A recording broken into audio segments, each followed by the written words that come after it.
We got rising star Yoenis Tellez. He's taking on former unified champion in Julian J. Rock Williams, who at one point, Roy, after the loss to Charlo, I mean, he went on a rampage and then beat Jarrett Hurd, who was undefeated at the time, steamrolling everybody, and he beat Jarrett Hurd. He had a bright future, but then, since then, lost some big fights. So going into this fight, he's going in as the B-side. He's going in as the guy that's not supposed to win. With that mindset, how do you get up for a fight like this? Well, the way you get up for a fight like this is if you've been in that situation before and you got taken out of it, the hunger to get back should be something that pushes you. If that don't push you to get there, then you're never going to get there. I respect him for taking this fight because he's fighting the guy that just beat Jarrett Hurd's opponent, knocked him out back in October. So this is not like an easy fight. You coming back to fight somebody that really could give you problems. And does he have enough left, though, to give Tellez problems? we don't know. I'm rooting for him. I love the guy, and I think he's very talented. And even in the fight against Charlo, you were seeing that he's very good technically. He was winning that fight in the beginning. He's very good technically.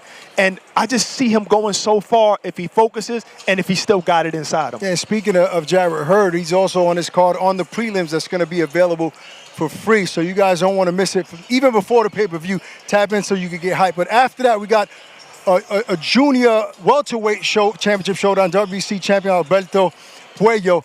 He's going up against a guy that upset one of the pound-for-pound top dogs in Mikey Garcia, right? Who's here today. And almost did it to Teofimo Lopez and Sandor Martin, who he's a problem for anybody. Yeah. So going into this fight, does Puello have to be very careful? Yeah, you got to be very careful because his opponent is not just a rookie.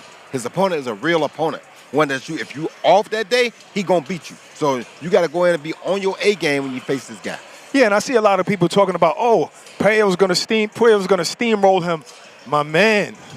This guy has already fought at the top level. Like, even Mikey Garcia wasn't the Mikey Garcia who was the best fighter in the world, one of the best fighters in the world at the time he fought him. But even a 60% Mikey Garcia is amazing. You understand what I'm saying? And then if you look that good against Teofimo Lopez, man, you done fought at the top level already. Yeah. So it's really Puello that has to worry about Sandor Martin. After that showdown, there's another junior welterweight championship fight. I'm talking about championship fight after 4 title fights on this card. For those just joining us, make sure you order it on Amazon Prime Video. PBC pay-per-view event. Listen, after that, you got El Rayo, who's become somewhat of a star. After beating Colbert, he put the world on notice, right? But after beating Pitbull Cruz the way he did in Los Angeles, that's when people say, okay, this guy's a force to be reckoned with against anybody. And still with all that, people are saying that this fight against Gary Antoine Russell is a 50-50 fight. He's one of the biggest punchers in that division. How big does Ryu have to win to possibly get a Gervonta Davis fight or a big fight down the line? I think he got to look good doing it, but he got a very good opponent that he's doing against. Like you said, this is one of these guys that the whole family can fight. When the whole family can fight, he going to be a problem. I don't care who you put him in there with. So put all that to the side by he going to get ran over. No, he's not. Any one of the Russells is going to be a problem for anybody. This guy just has to make sure he keep his head on right, not try to go out there and knock him out. Be smart and make people believe that if a Tank Davis fight comes available, that he has a chance. And, Gary is coming off of a loss, right? Sometimes that wakes a fighter up. Barack, I mean, do you think Gary Russell, Antoine Russell is the type of guy that, okay, I took that L against Puello, now I got to show the world I'm still one of the top dogs. Is that bad news for Rayo? Well, it depends on how he really took that. But he's saying it wasn't really an L. It was an L, but it was a lesson. And I spoke to his brother, the older brother, Junior, and he's saying the same thing. He said, you know what? I think he needed this, so this is going to help him and propel him. And you know how it is, man. When you lose in anything, all you can think about is that get back. All you can think about is that get back. And that family, that's how it is. And half the family going to be in the corner with him that night. Yeah. All right, look, talking about winning big, look, obviously, Roach is a game opponent. He is going up one weight class, right? So people are criticizing the fight because of that. I like the matchup. I think it's a hell of a matchup. And even Tank himself has said, this is not an easy fight. This guy is one of the guys that can give me trouble in that fight. Now, people say, he's selling the fight, but he's been in there with him. So he's saying that for a reason, Roy. He's saying that for a reason because, truthfully speaking, he does have to sell the fight. But at the same time, this guy is a champion one weight under him. That being said, I was one way under James Harden when I went up and beat James. Now, we didn't know each other. These two guys know each other. So it makes it a little bit more different, and actually it could be easier for whichever one takes advantage of the opportunity. So Has Tank made it to where if we don't get a vicious knockout, Barack, the fans won't be satisfied? I mean, I can't remember the last time Tank outboxed somebody throughout a fight. You know, either he was down in a fight and ended the fight in knockout, or people expected a knockout from the beginning. Is that what the fans that are here in the building, the fans that are in the building Saturday and watching on Prime, is that what they're expecting? See, yes, and the sad thing about his fans, Tank's fan, is that he doesn't have the regular boxing fans. He has those people, but the people that come out are the people that want to look good. The people that want to go to an event, they wearing their best clothes, they want to look fly, you know what I mean? That's the kind of crowd he got. So they don't know what belt you fighting for. Is that why you wear what you wear in Tank fights? Like, you got to keep up with the crowd? Nah. That's just me. Oh, you know dress like I that learned every from day. Roy. Exactly. I watched Roy back in the day, bro. No, but I'm saying, so he has that kind of crowd that only came there for one reason, to see somebody laying on that canvas. It's sad to say. sleep.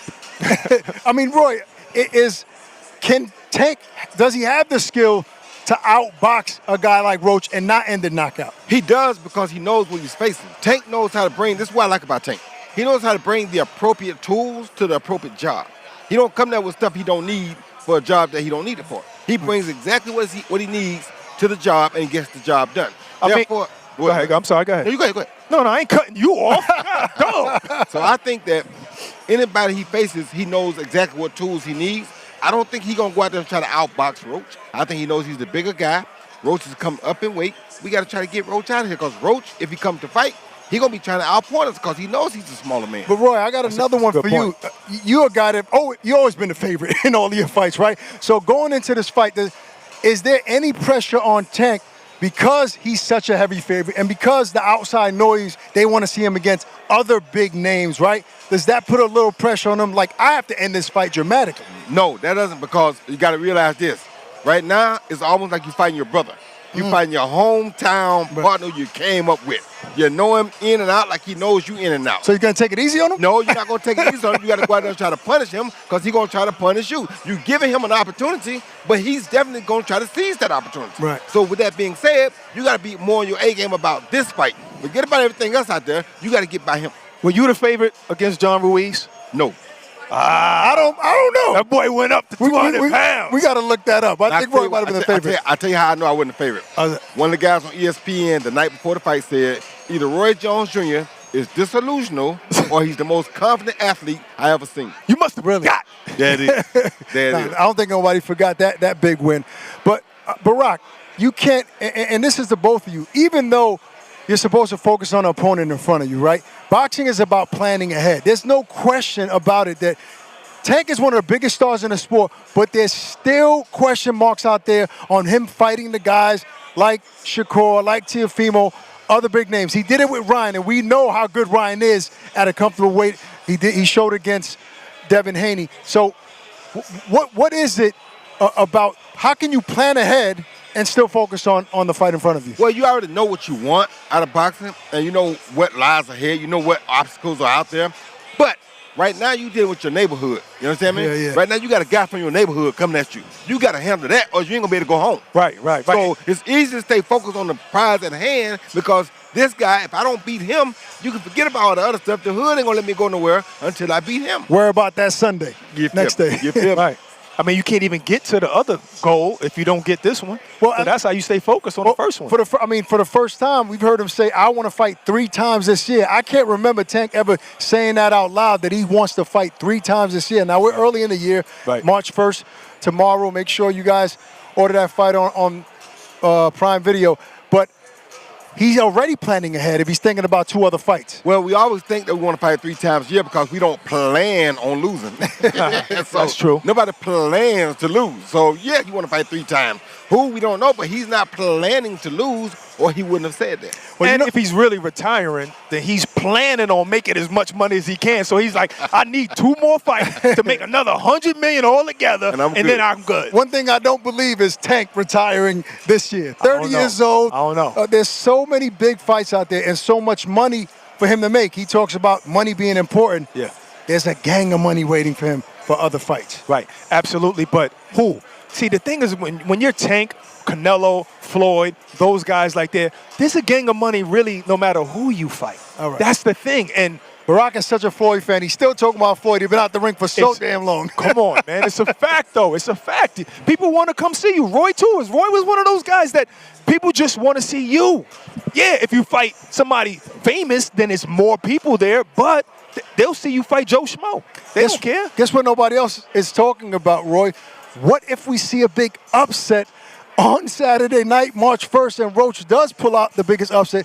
That messes up everything up in those divisions. No, it don't, because like I just told you, it don't mess it up. That means that before I go anywhere else, I got to come fix this situation in the hood. And we know that's a rematch clause in that contract, so it creates more drama for another bigger fight. Of course. Yeah, I like that. And nobody's talking about that. And I think that's the fuel that Roach needs to really go in there. You see, he got a lot of respect. Yeah. He got a lot of respect. Even though he knows him, even though he seems very, very confident, listen to the way he talked. When he was with us on the Breakfast Club, he was like, yo, Tank really got a bag with him.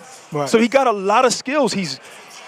I guess the common fan, the casual fan think, oh, he's just a knockout puncher. But no, he sets you up. He's a very, very skillful fighter. Yeah, and he said, listen, you guys want to make money? He said he's betting on himself. You want to get rich? Make sure the odds are crazy. I mean, yesterday I checked, and in order to win $100, you got to bet 400 for Tank to knock Roach out. So the odds are crazy. So he says you want to make big money, make sure you go to DraftKings for that, obviously. So I'm feeling risky, but I'm not feeling that risky. I don't want to bet 400 to win 100. I mean, how do you see this fight playing out, Roy? Well, I ain't sure if DraftKings paid him to do that or not, so I'm not taking that bet either. But like you ain't risking no money. No, I'm not. But like I said, if I got basically $30 million on the table to go fight Shakur, and I got to fight this guy for $5 million, and this guy is not as dangerous as Shakur, I'm gonna take that easy $5 million. If I got $30 million there and I got $30 million here, it don't really matter. So for me, I think Tank kind of knows what he's up against right here. I think he got it already figured out because he's sparred with him so many times. And I think this is the safest yet best money option outside of Shakur Stevenson right now. Let's talk about history a little bit. Look, Tank obviously is one of the biggest names in the sport, the biggest money makers, which you were at one point, right? Mm-hmm. And then there's pressures of fighting certain people. I know there was pressure for you to fight James Toney, and you exceeded when you got those opportunities. Does this affect Tank, hearing all the noise about who he hasn't fought? How did you handle that during your time? Well, the way you handle that is that they're talking about who you haven't fought, but they're not worried about who you fighting because they can't see that. They're too busy worried about what they want. But you got to get past all this to get to what you want. So what I'm saying is there's a dinner table over there, but they got dogs that bite all right there along the way to that dinner table. I got to deal with these biting dogs to get to that dinner table.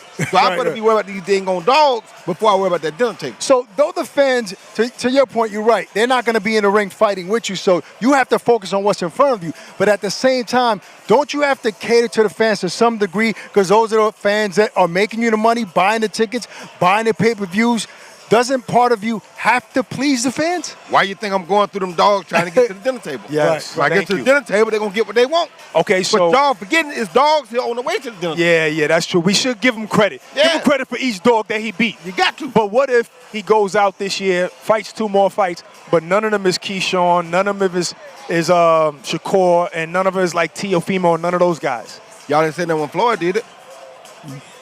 Floyd already beat 20 champions. But still, when he fought the guy, he didn't fight Pacquiao for a long time. Right. Nobody got mad and stopped watching him. Yeah, but to your But they complain. I'm just saying people are complaining. They complain, but I see Tank as one of the best I've ever seen. How you going to complain about Tank when Tank give you knockouts?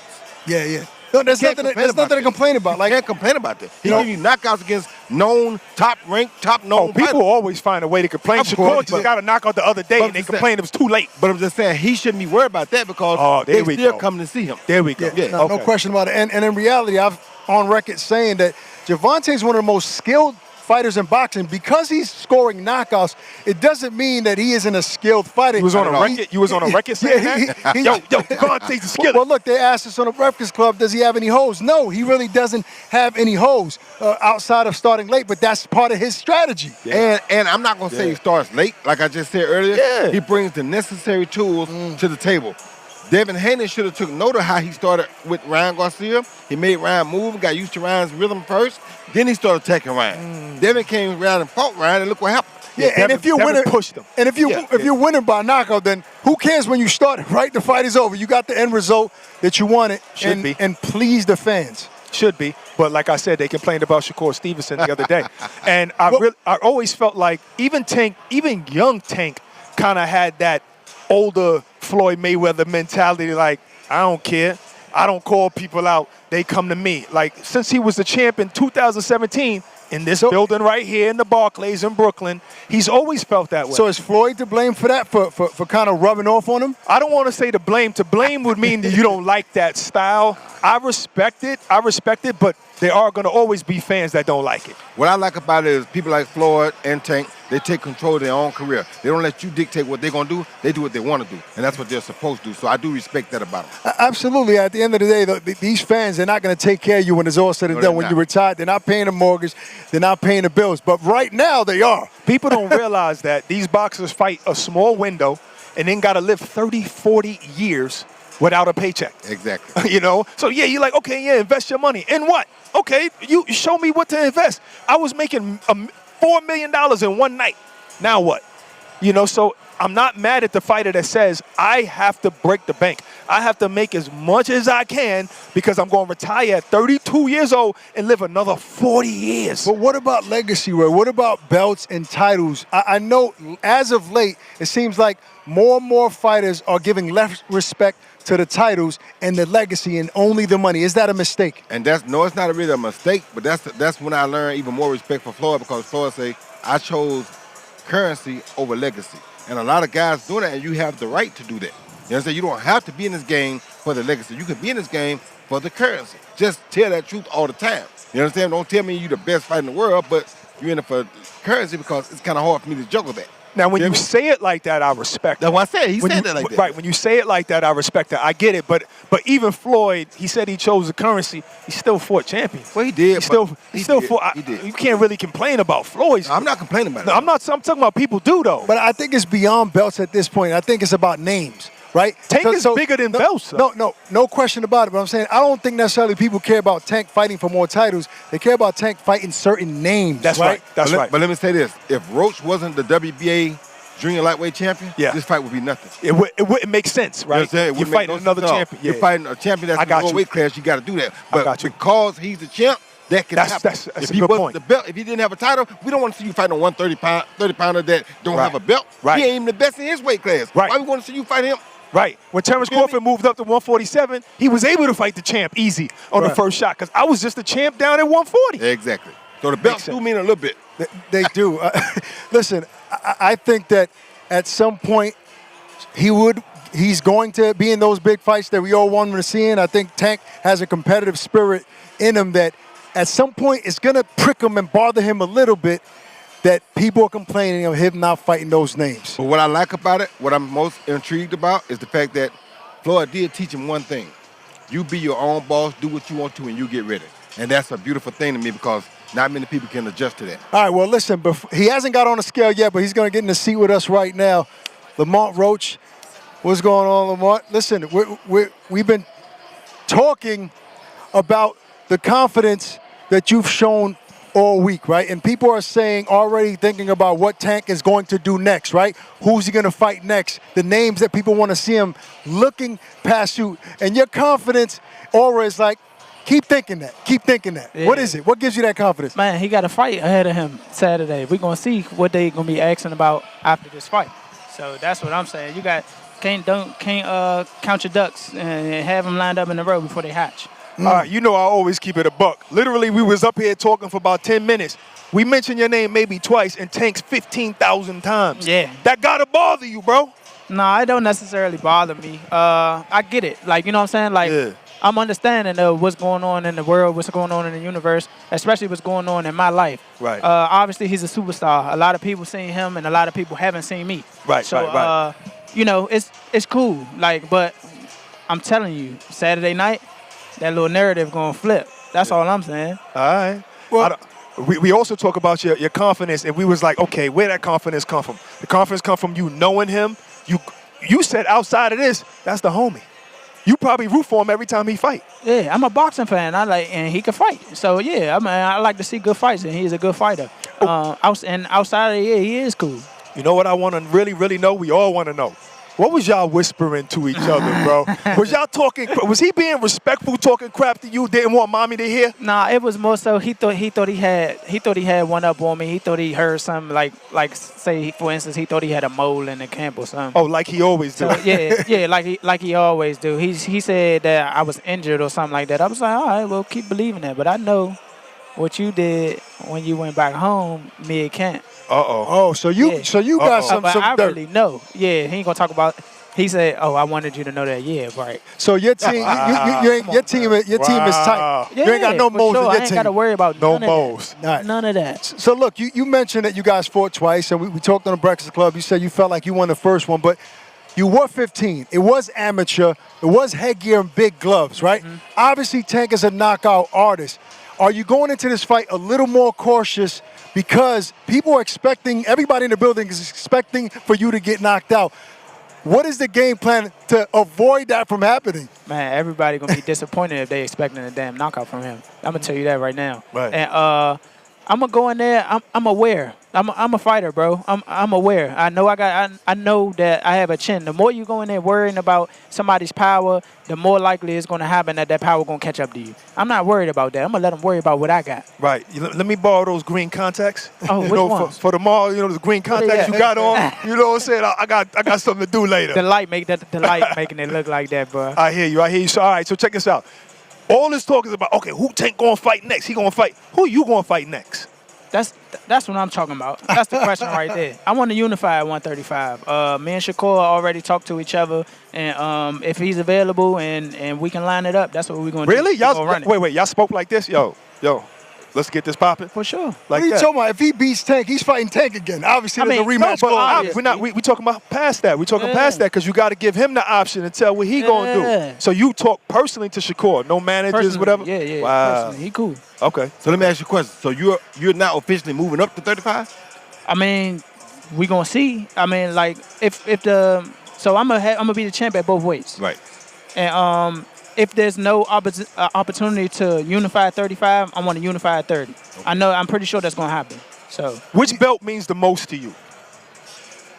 I would say for the time being, this championship at 135 because it's another goal on my list, another notch under my belt. Wow. And it's who I'm doing it against. Yes. People are complaining with the fact that you're moving up one weight class, right? But that might serve you well. Maybe you're stronger and more comfortable at 135. You saw that? Is that Saw the that case? grin, a sneaky grin.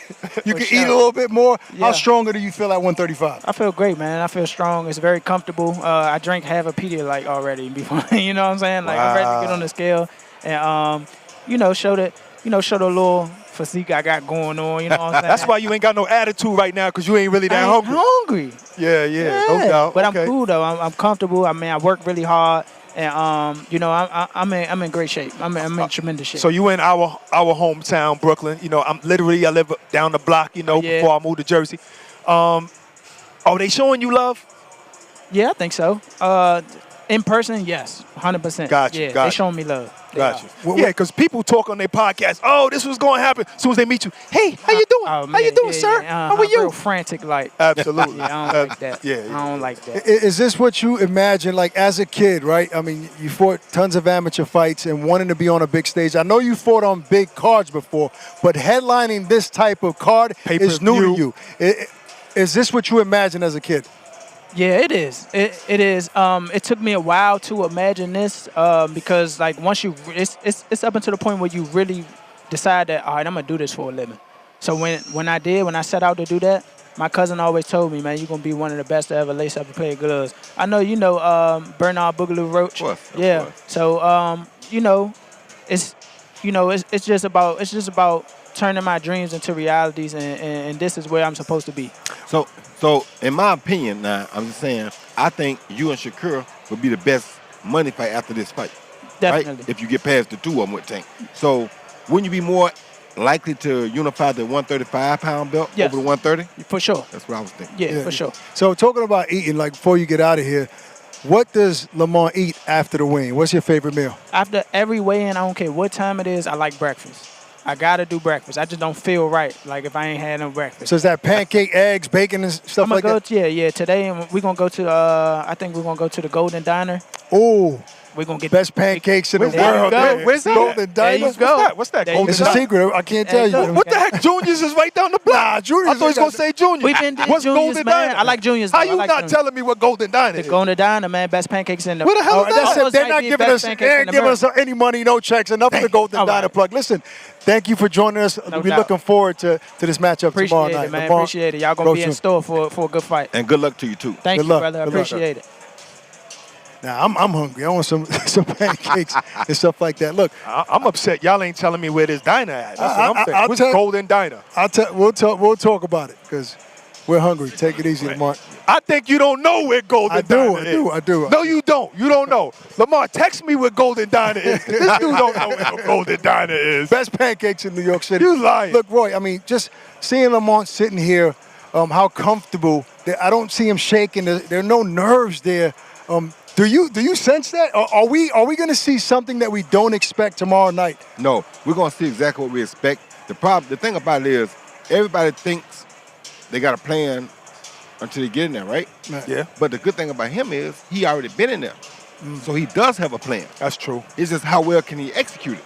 So he's not nervous because he knows the game plan. He's been in there. Like Yeah. they say, Tyson say they all got a plan to get hit in the mouth. No, he's been hit in the mouth already by that. So he know what it is already. So what is there to be nervous about? One thing he mentioned is that I know I can take a punch, but do you really want to take a tank punch? Well, the thing about that is that's not good because taking a punch in amateur gloves or 16-ounce gloves and headgear is totally different than them 8-ounce rivals or them 8-ounce Reyes or them 8-ounce Grants or the 8-ounce Everlast. All that changes the game. Right. So taking a punch ain't the smartest thing to do with Tank with them little bitty gloves on. So he needs to be cautious. You better be cautious. Yeah, and that's not his defense. You know, taking a punch is not. It's not like Carl Froch. It's like, yo, I got an iron chin, and he take a lot of shots. Right. Nah, this guy, he has. I think his defense is underrated. Right. If you really study, he catches a lot of shots and slips a lot of shots. So he's just trying to say that it is not going to be that easy to knock me out because I got a tough chin along the way. Because people expect for Tank to do what he does, score knockouts, right? If this fight does go to decision and Tank wins the decision, will that kind of taint his knockout type of repertoire, right? Because I remember, and just to use this as a reference, I remember going into the Mikey Garcia-Errol Spence fight, people were saying Mikey is the better boxer. Mikey's the better boxer. And Errol said he carried him through that fight so he could show the world that he can outbox the guy that was supposedly the better boxer. Will we ever see Tank just outbox somebody? That's a good analogy. I mean, we seen him do it against Cruz. He had to. He hurt his hand in the 10th round. But then again, if you hurt your hand in the 10th round, that means there was 9 other rounds you didn't knock him out. Right. Because it's tough to knock out the guy that's fighting like this because you're only hitting the top of the head. It's hard to knock him out. You know, so, yeah, I think if it's a good fight like the Cruz fight was, that's all people want to see. But They would don't it- necessarily need to see a knockout. But will that affect his aura? No, that won't affect his aura at all because you're not fighting a guy that you don't know. You're fighting a guy who knows you in and out. You fought twice as an amateur. You sparred numerous rounds growing up. You're fighting a guy that knows you almost as good as you know yourself. Yeah, and I think what makes the fight intense, when you know a guy can end the fight with one punch, it keeps you on the edge of your seat the whole night waiting for that shot to land. Wise person must have said that one time. You And know that's what why I'm all these fans are here. saying? Oh, I thought they was here to see you. No. My day is over with. They didn't see that. I hear you, but Oh, so no It reminds them, though. Yeah. no exhibitions, nothing for Roy coming up. Nothing for Roy coming up unless Jake Paul get froggy. Get frisky. Oh, so that Get might a little frisky and I froggy. mean, I ain't never ran for no fight. Y'all know that. I mean, that's for sure. so it's like if he got frisky Sure. and said he wanted that, Right. back to the lab. We got to go. I got to ask you, Roy, though, what did you think about the Paul Tyson fight since you shared the ring with Mike? I didn't think Mike came out and did what we expected him to see from Mike. I thought Mike probably deteriorated a little bit more in that 4-year span. Yes. Because when he fought me, he was at my behind all night. He was right there in my face all night. And I was He had moving. better legs. And I'm a better mover than Jake Paul is.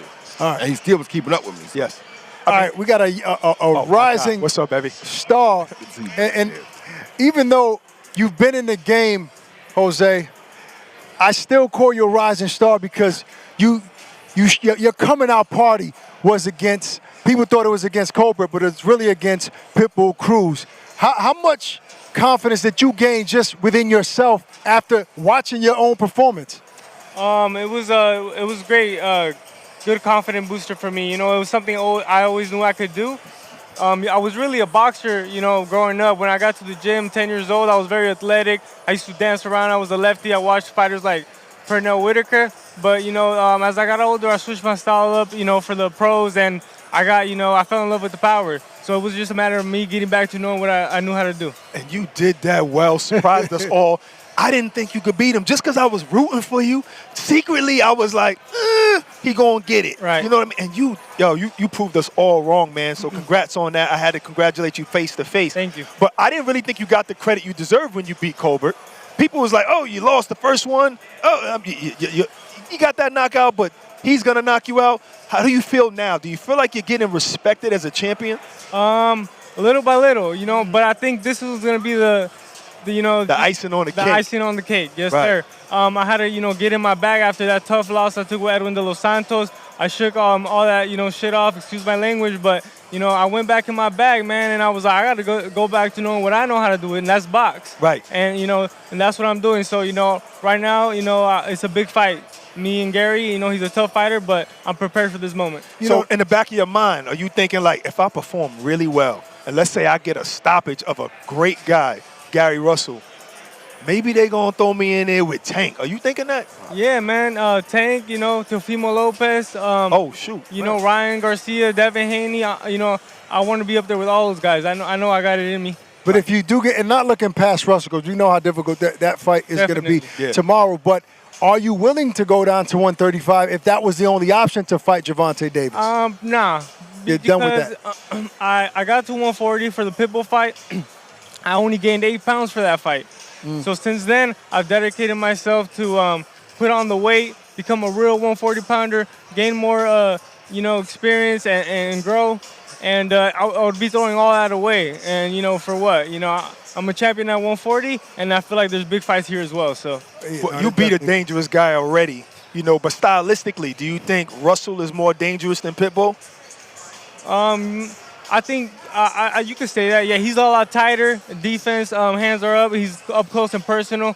Right. Pitbull, he's shorter. He throws overhands. So the movement is going to be different. Right. Where Pitbull had a roll, with Gary's going to be different. A lot of dangerous names at 140. Obviously, Teofimo Lopez, Devin Haney, Ryan Garcia shown what he really can do in that weight class. Who would you say is the most dangerous opponent or the biggest challenge for yourself out of the other top 140 pounders? I can't really say, Just looking from the outside. And I've been in there with Teofimo, Sparring though, it's different. Right. Yeah, it's different. So tell us about that. Don't just throw that out. I mean, it's out there. People know what I did to him. So wow. I mean, well, for those that don't know what you did to him, you gave him that what? I folded his ass. Man. Oh, you folded? Body shot? You folded Tio. Yeah. Oh. Is the footage out there? No, there's no footage. I was a young kid, though, at the time. I was 18, but okay. He was a hot prospect. He was a very hot prospect at Top Rank at the time. And, I went in there, gave him my all because I thought that would get me signed. I wasn't signed at the time, but, it didn't. So we're going to fact check that. Yeah, go ahead, okay. Man. Oh, yeah, man. Do your thing. How you going to fact check that? Who do you know was in the gym that day? You asked I'm going to go Teofimo to his face. Okay. I'm going to say, that's all. Yeah, man. Yeah. I mean, it's sparring. It happens. It's totally different. I know a fight would be totally different. And, I would become 100% prepared for that. Right, okay. All right, so he's not the most dangerous, in other words. I mean, I don't know. You can't say that because, a fight's different. So, but I've at least been in there with him, and I know I can hold my own with him. So, who's your dream fight then? Which one of those guys is your dream fight? you feel like your life going to change if you beat that guy? That's a good question. I feel like my life changes after this victory Saturday night. Exactly. All right, I got you. That's a good answer. That's a good answer. What did he say? After Saturday night, his life going to change. All right, so line up. I know you asked him for one name, but if it was up to you and you could line up your next 3 opponents after Russell, if you get this victory, name those 3 guys in the order you want them in. I would like Tank. If I can't do Tank, if he doesn't want to come up to 140, I like Teofimo Lopez. If Teofimo doesn't want to do it, we have Puello. I would also love to fight Shakur Stevenson. I know many people don't want to fight him, but I feel like we match up stylistically very nice. You know, I'm 5'10". He's used to fighting shorter guys. You know, I'm strong. I'm bigger.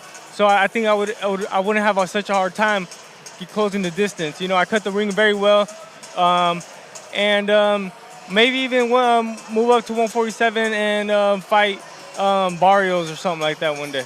Wow, 147. Well, look, I see you part of the beard gang now. You got a whole new look going on. Thank you, man. Looking forward to seeing your skills displayed tomorrow night. And that was a wonderful display of boxing and punching when you fought Cruz. That was an awesome fight. That's a huge compliment hearing it from you. I didn't know you at the time. I said, this guy can box and he can punch. I mean, I love the fight you fought. Thank you. Yep. And like he's saying, styles make fights. Right. So it depends on which style would be most difficult for him. He don't know that until you see it. You step in the ring with him, right. Well, Right. good luck tomorrow night, Thank you, Ryan. guys.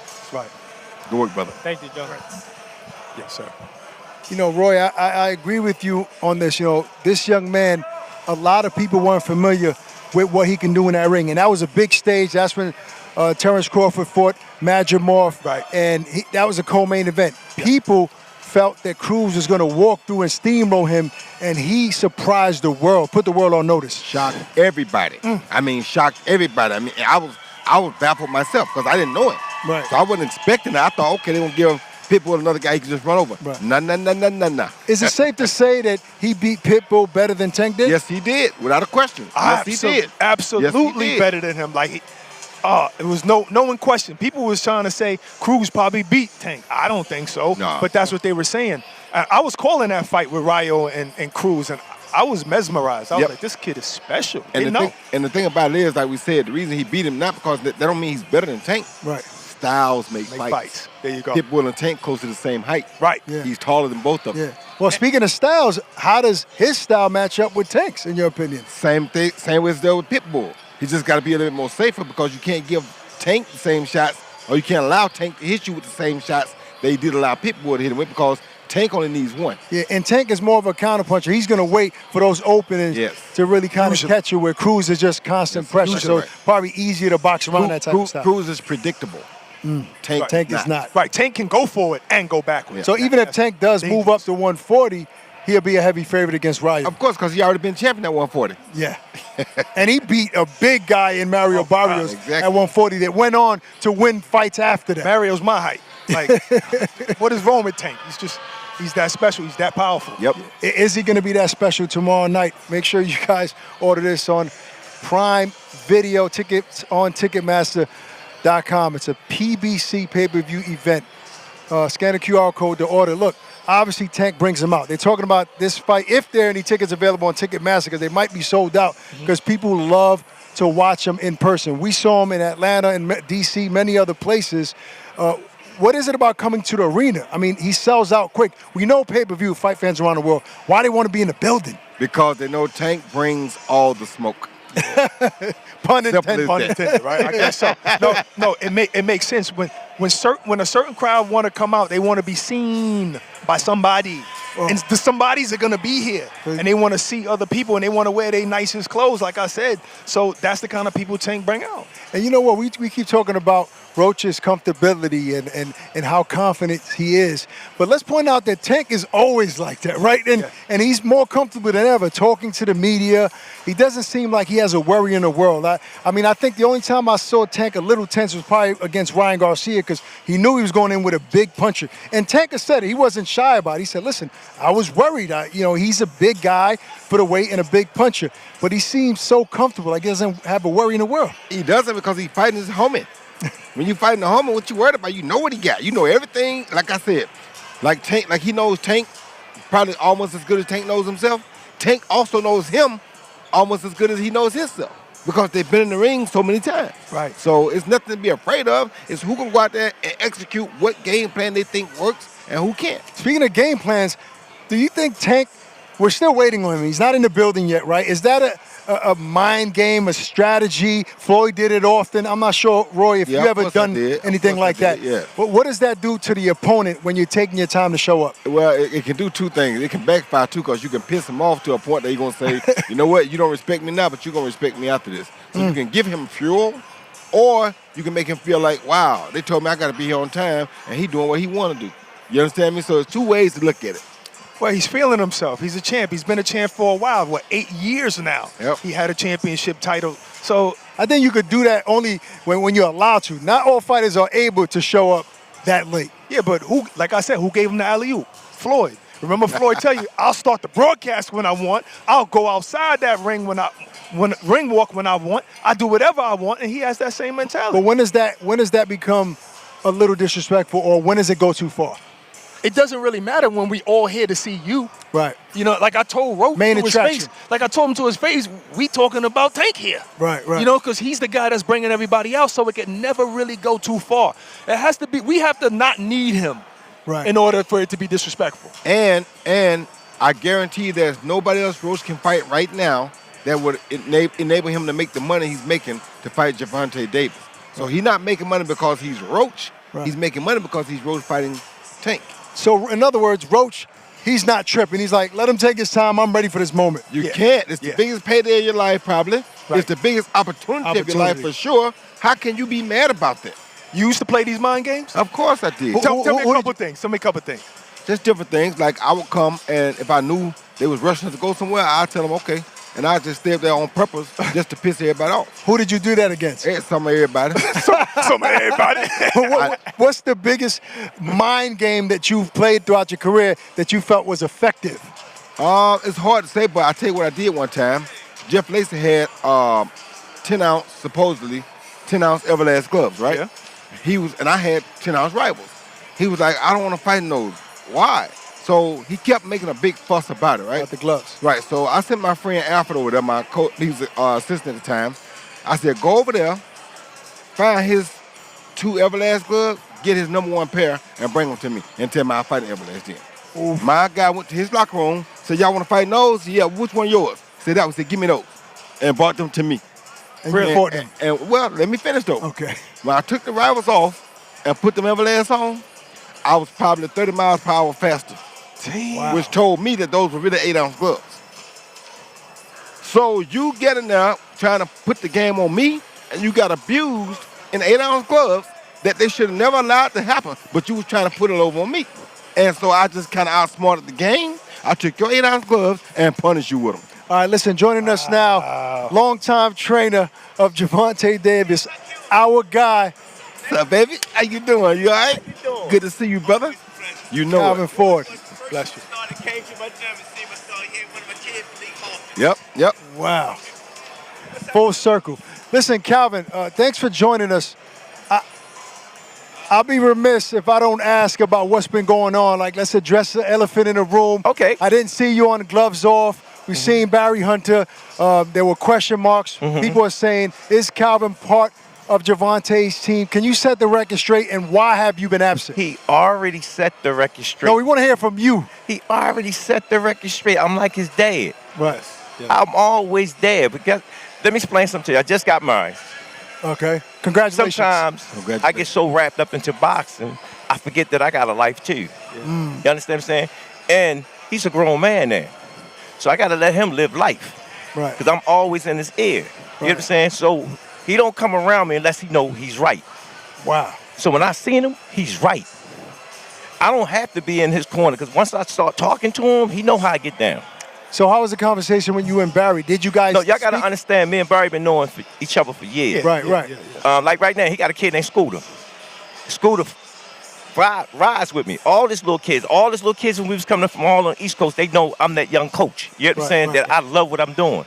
So when I came in the gym, it was like I had flashbacks because I remember where I came from. When I used to take Tank when he was little, I used to drop him in the middle of the ring. I said, y'all figure it out. He used to compete against them. We couldn't go nowhere from out of Baltimore City unless we went through D.C. Wow. So when he went to see Barry, he stayed in a system that actually is the same system. You understand what I'm saying? Yes. Same thing when you notice when Tank said something, he said something about rest in peace, Gary Russell dad. Yes. Same system. Right.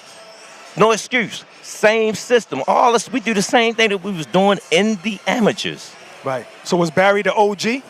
He is the one of the Gary and Barry was before me. Right. Right. You understand what I'm saying? Yeah. If Barry was passing and G was here, he would have said, no, he's that guy. Yes. Right. Yes. You know what I'm saying? He's that guy. I'm We that know next that. generation. They don't know that. We need you to tell them that. The public don't know, but all the kids that know me Yeah, yeah, yeah. know that. You know what I'm saying? When Tank fought for Pedraza for his world title here in this building, Yes. nobody didn't know who Tank was. But all the fighters knew who he was. Yeah, of course. Because they remember him from the amateurs. Of course. Yeah, so there wasn't a conversation that was had. It just organically happened where you got married, you needed some time. I needed some time for me. And Barry just stepped in. No, Barry was. I know he was part of the team. I know that. But Tank always go because I won't let him come home. Okay. Because every time we come home, guess what? Something crazy happened. Yep. Right. So, no, you can't come home. You know what I'm saying? And he want to come home bad, but he can't because who he are. Right. So at that spot where he at, it's a different situation, and he feel comfortable with it. So he a grown man. You gotta let a man be a man. And what he's saying right now, is what most biological fathers can't do. They don't know how to back up and let that boy be a man. You understand me? He's doing what biological fathers struggle with. That's why me and my father separated, because he did not know how to back up and let me be a man. Church not gonna let me be a man, it's gonna be a problem. Because these things got to go somewhere. They got to grow up. If you don't let them go somewhere, they're gonna become disruptive. He letting them, allowing him to grow up and be his own man. That's a beautiful thing. That's what every father that has a son needs to listen and hear that. Wow, well said. Ain't nothing wrong with a little therapy in Brooklyn in the morning. No doubt. You know what I'm saying? But Calvin, I mean, you love that young man like he's your son. Yo, I love him. I love him like. I already know. But part of you has to miss those moments in the gym getting ready for a big fight. Because guess what? I got more youngins coming behind him. I showed him one youngin that act just like him. And I spend all my time with him. So when I sit there and look, I know my mission. My mission ain't just about boxing. It's bigger than boxing. I got to raise guys that understand that there's more to life. More than boxing. If he wins tomorrow night, you gonna cry? I always cry. I feel that. That's why I asked you. I always cry. I feel that. Because he's a light for a lot of youth. Yep. Now, you say that you raised him pretty much, right? How proud of you as a father figure to what Tank has become as a man? Like, he's talked about wanting to spend more time with his kids, needing therapy, right? Like, is that music to your ears when you hear him talk like that? He's coming into himself. Roy, no. Yep. You got to get a chance. Now, if you go back and look at some of the Grayson situations, you know what I'm saying? As coaches and fighters, we miss a lot of that. Yep. We miss a lot of that, man. We don't even know how it feels, but when you see it and embrace it, man, you should say, dang, I was missing out on this. Yep. Because when we in that square box, it's serious. Yeah, especially a coach, because you might have more than one fight in it. You in camp here, you in got camp a kid there. named Lorenzo Simpson. Love him to Yeah, death. we know him. Yeah. He ain't with me. I'm letting my boys grow up, but they know when they need to make that call. Yeah. Coach is there. He say nothing but positive things about you, by the way. They know I love them. Right. They know I love them. Right. So I don't do that because I remember when I ain't had my father. You know what I'm saying? I had a lot of other good brothers brought me up to make me who I am today. Do you feel like when you're not around, that Tank has some other good brothers around him? That's the whole idea. Because you got to remember, we learn off. We actually reflection of each other. Right. Right. Especially when we see something that we admire in a person. You know, you always say, y'all don't know what youngin' have. Y'all ain't seen the best of them yet. Right. But I'm tired of hearing that. Guess what? No. Is Lamont going to be the one to bring it out? Let me say, I'm going to let the cat out of the bag. All right. Bet. When we was trying, after the Romo fight fell out, Tank went like, because he really wanted that fight. You said Loma. Yeah, I was calling him You said Roma. I was I like, who that? I've been calling him that for that. He always get on me like, why you always do that, coach? Because when we first got with Floyd and Roman was fighting Salita. Everybody that's a forget long about time that. ago. Yeah, no, I Everybody didn't. forget about I that. ain't forget. Second fight, he lost. And everybody kept trying to push Tank on him then. I'm saying he's still young. He's got a lot of stuff to learn, especially the business side. Right. We know about the fighting side, but the business side. Right. So in that point, he really wanted that fight because everybody was talking all that trash, the Four Kings, all this stuff. You know what I'm saying? Wow. So I said, listen, young, and listen, if the money ain't right, the fight ain't right. If he don't want to take a fight, he gonna come around because he trying to go out the game too. But he want to go out the game the way he want to go out the game. Yeah. Got to respect that. But we can't just sit around and wait on people. Not at all. Right. We can't sit around and wait on people. So we put a list together, and Roach took the call. How do you feel about Roach as a fighter? Oh man, he's one of us. Did I just say that? He's It's one you. of us. Same ecosystem. I don't think he was listening, but who's on that list? I want to see that list. You said a list. Well, I'm not gonna go there, but the people know. No, they don't know. No. See, just one thing about me. Certain business things you don't put out there for everybody. All right, but I brought that up because Roach said that they fought twice in the amateurs. Yes, in the they first did. fight, he felt like he should have got the nod. He should have, Was it but a he close didn't. hot night? Huh? He should, but he didn't. He didn't. So guess what? He made a move, took the fight to the Nationals. Yeah. They put him back in, and we seen the results. He won again. Right. Because the first fight was in the regionals in Baltimore. Yeah. So he thought that's why he didn't get the nod. Okay, they made a move, put him in the Nationals. Was the fight really that close? It was crazy. Yeah. The fight was crazy because it was like they was fighting. That's why I knew Roach was going to bring the best out of him tonight. Oh, okay. Tomorrow night. I mean, tomorrow night. Right. So wait, after those two fights, did they ever spar together? I'm sure, right? Oh man, it's stories that I It's had. headbangers. I'm sure they sparred. No, they haven't. Once they turned pro and got older, they stopped then. Everybody went their different lanes, and then we had his great uncle had passed away. You know what I'm saying? Then his dad really got involved with the youth and started doing his thing. No excuse. Right. Calvin, you know, the public always has something to say right about who Tank is not fighting. I don't We pay feel attention he's one of the best fighters in the world, no question about it. Does it ever bother him when nobody's around about who he's not fighting? No, because he's going to fight them guys. Roy, no. It's a blueprint. It's a roadmap. Right. You know what I'm saying? Like in the beginning, I'm gonna keep this out there. In the beginning, when we looked at Devin Haney's roadmap, but he got there. Right. He got there. He did. But now everybody on it. Right. Can't use that plan no more. You got to have another plan. Exactly. Everybody understand, to get to the guy, you got to build to that guy. So he's not going to retire this year then? I can't say that Okay. because I'm not in his head. Right. You know what I'm saying? What do you want for him?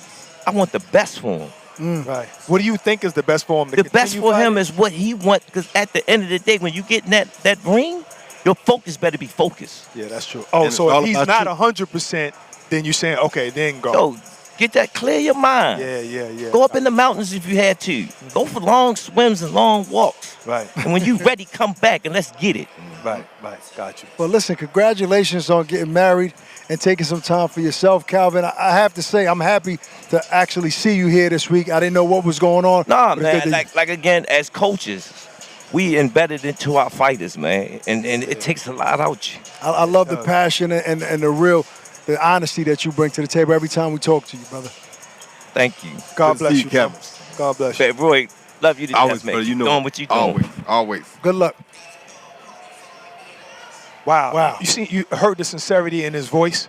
Of Tears course. Yeah, he was was in choking his up. eyes. Of course. He loves the guy, but you can see that there's always something, with a father and son, with my son, there's always issues. Of course. Something there. Yep. But we love each other to death. Love each other to death. So I get what he's going through. But Roy, you've been there. I mean, how is this going to affect Tank not having that familiar voice in the camp? I'm not sure if he's working the corner, but around. Honestly, for him, Barry is a familiar voice. Right. True. They grew up with this. They grew up with the same ecosystem. But still not Calvin. It don't matter. When you got the same ecosystem, he's had time when he sparred or when he went to different fights. I'm sure that Barry did most of the talking. Right. Barry was older than Calvin. Right. So Barry's always been that guy. So Barry's Yeah, of the guy that probably raised Calvin them up. Yes. So when you got the guy that's teaching your guy, then how you not comfortable. That's Are you why not I gonna asked him, be is he it's the like, OG? It's like it's either me, my dad can take me to the store, or my granddad can take me. And I feel just as comfortable. My granddad, because he made my dad. That's a good analogy. And let's not act like Barry isn't a phenomenal trainer and a teacher. Right. You know what I mean? So, like I said, he may have taught these guys. He may have taught Calvin stuff. yeah, no. And plus, he still got the other guys that are around, Boog, Kenny. So it's really the same thing. Like I said, it's a great ecosystem that they have. And maybe they needed that break from one another. Maybe that helped them appreciate one another a little bit there's more. no maybe. When there's this much money involved and you can take a break, then that means you needed it. If you have the desire to take a break, because sometimes people don't want to leave the money. Well, and not only and they that, force it. Yeah, that's right. And not only that, it's like you got to remember after his boxing career is over with, Kevin still got to live too. Yes. Good You point. understand me? So he can't just put everything on Tank and depend on Tank's life because you still got to live when Tank retires. That's true. And people, sometimes they ignore the fact that these trainers give so much of themselves in the gym. Like, now you're training fighters. Obviously, you one of the all-time greats, so you know what it takes to get ready for fights, fight camps, fights, and all that. It took most of your youth, right? Yep. But how much does it take out of you to teach other guys? Even more than it did when I was doing it. That's what I'm talking You about. understand me? Even more than it did when I was doing it. Right, because So you in the gym all the it time becomes now. so much more of a responsibility, and you got more than one of them. Right. When you doing it just you. Just I you. went to the gym, I trained, I left, I was cool. Now I go to the gym, I train, and this guy want to stay and do this, or this guy want to come early and do that, or that guy want to stay and work on this. And you got to cater And you to it. stay. If you're a trainer, you love it. Yeah, Right. because they're like your kids. Right. So it's like my guys that I train, they're all like my kids. Like he just said, I would get choked up talking about them just as I would my own kid because we spend so much time with them and you put so much into them that it becomes like they're your kid. Okay, so who's your favorite kid? All my kids are pretty much the same. I don't have a favorite. One of the newer ones, he's kind of funny. He's different. His name is Jalapeno, but he's so different. He don't even like boxing, he says. But he's now starting to love boxing. So he's one of the favorites, but Kevin Newman's his favorite. Andrew's a favorite. Who has the most potential? All my guys are favorites. Most potential. Kevin probably got the most potential. Andrew, pretty cool. Jalapeno got a lot of potential. I got a new guy that got named Frankie Dormant from Germany. He actually also has a lot of potential. And there's a little kid named Chris Young. I call him the hybrid because he fights between myself and Mike Tyson. Well, Can I just say something about Kevin Newman? Yeah.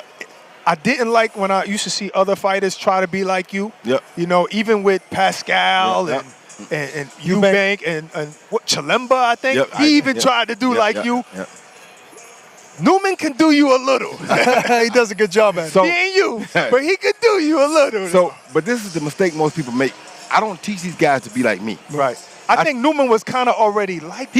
He was. Yeah. That's why he does it better because he was already like that. Right. He had a lot of the same physical attributes that I had. Oh. So it made it a lot easier for him. Right. The other guys, I didn't teach them to be like I me. know that. I just tried to teach them my basic. Right. You understand me? The basic foundation. Because the basic foundation that my father taught me allowed me to build everything else add anything onto that house that I need to add onto the house. If you got a good foundation, you can go up as high as you want to go. You know, most trainers weren't like one of the best fighters that ever lived, right? So it's different with you because there has to be some level of frustration because you remember being able to do so much in there, and when guys are not getting it and not doing it, how frustrating is that for you? It gets frustrating sometimes, but you also got to remember this. Nobody's Roy. That's number one. Number one. two, the same God that gave you all this, some of them he didn't give all that. So you got to be patient and work with them because what if God would not have worked with you? Right. Did you always know that you had the patience to do this? Yeah, I did. You, really? Yeah, I did. Even you was a star. Yes, I did. What people didn't understand, I was doing this when I was a star. Really? I was doing this when I was on top. Those guys that I was helping kept me sharp. When they messed up and made me quit training those guys is when they messed my mind up. Because now I can't look at my teaching and see what I might do wrong. When I can look at my teaching, it reminds me, don't do that, and don't do that. When you take all that away and y'all don't understand the sport like I understand it, well, who gonna tell me if I'm not doing it? Is the goal now, Roy, to have fighters win world titles and as a trainer win some world titles? That's the goal, but like he said too, the goal is also to teach them life lessons along the way. We raise them like kids because there's certain things they have to learn along the way. Respect, discipline. These things have to be learned. If you don't have these things, forget about being a world champion. Because if you don't have those things, I'm not going to waste my time. So more importantly is you want to raise a young man to be a great person and a great man before a champion. An awesome young man before he becomes champion. Yeah. I feel you, because what if you raise a champion and he's not respectful to you? That too. Who cares? That too. Have you ever been in that situation where fighters not respect you enough and you don't want to deal with them? Yes, I have. And when they don't respect me, I get rid of them. Why am I wasting my time with you? All right, I want to get back to the fight. I want to get back to the fight about Lamont Roach. I'm looking over his record, right? And I'm saying, I think, first of all, I think fight night, we're going to see that Roach is going to be the bigger guy. What do y'all think? I don't think he's going to be the bigger guy because Tank has been up to 140 already. And I think Roach said, no, it wasn't Roach, but. I think he rehydrates pretty well. Yeah, but I don't think he's going to go that high. No? You don't think so? I mean, when it comes to on stats, purpose or? No, I just don't think. No, everybody's taller than him, but I mean. Yeah, no, not much. But he's small, and he don't look like he carries a lot of weight. Just looking at his structure, he don't look like he's good at. He don't look like his body's made to carry a lot of weight. Really? Yeah, Like when I saw my guy fight against the kid from New York last month, whenever it was, that kid. When I saw him, I told my guy, I said, "Hey, he's gonna be really big tomorrow." Yeah. Because I could tell he was dried up a little bit, right? Yeah. When That's true. He didn't look dry. Exactly. He didn't look sucked in. So you That's can't. true. So That's you can't go up if you ain't sucked in. Right. When I was here, if I was saw that water bottle, I'd be like, "Can y'all move that because I need that right now." I'm going You feel me? He's not like that. He say he drink Peter, you're like, all right. Oh, that's You right. understand me? That's So right. how's he gonna blow up so big? It's not true. gonna happen. That's He ain't true. gonna be the biggest fighter in that corner, in that ring, I guarantee. I have to agree with that. We had Rayo Valenzuela on earlier. Oftentimes they'll put a guy in a co-main event when there's a plan ahead. That's why Do I you asked think him. that might be the plan ahead for match him up if he wins big, Valenzuela against Tank Davis? Of course it is, because that's another opponent that we can fight and win a title, look interesting against, make a lot of money without having to deal with Turk and Shakur. Right. And going up and winning a title in a different division if he comes up to 140. He already did that though. Yeah. No, I know. No, but doing it again. That was a secondary title. For us that know. Right. That was a secondary title. So this right here would be the real official. title. The official. But title. first, he has to get past Roach, and that's not going to be an easy task. Right. All right, PBC pay-per-view event. Make sure on Prime Video you order that. Starts 8 p.m. Eastern time. But first, before any of that happens, these guys have to hop on the scale. So let me send it over to my guy, Miguel Flores.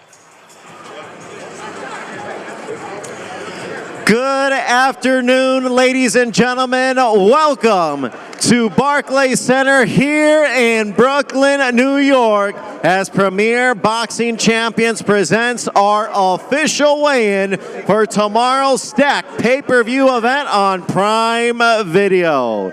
It is all brought to you by GTD Promotions, TGB Promotions, and it is sponsored by DraftKings Sportsbook. The crown is yours. Now, before we get to our pay-per-view card, we do have an exciting Prime Video prelims set for you that will all be beginning tomorrow at 6 p.m. Eastern Time, 3 p.m. Pacific. Now, let's start off with our first fight on those prelims. This bout will be 4 rounds at the lightweight division. This is a weight limit of 141 pounds. Coming to the stage first with a record of 2 victories, 1 by knockout, no defeats. Out of Baltimore, Maryland, here is Jamal Johnson.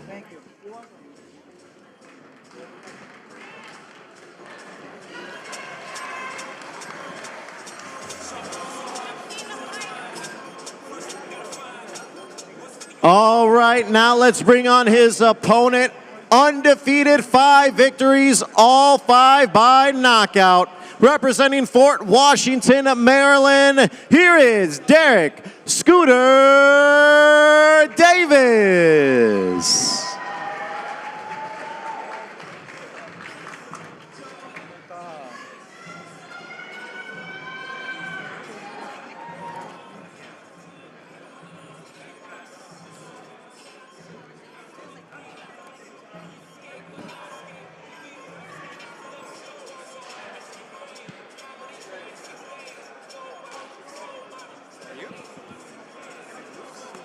All right, ladies and gentlemen, we're ready for our first fighter to step onto the scale.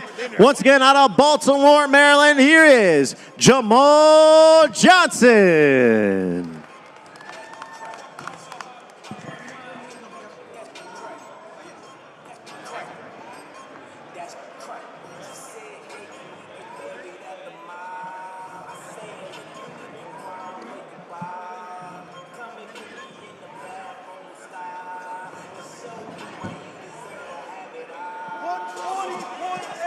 $140.8 for Johnson.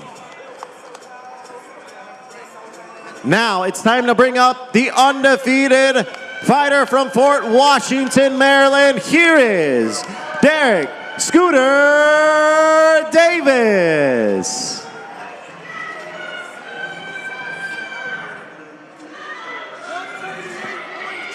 $138.2, 138.2 for Scooter.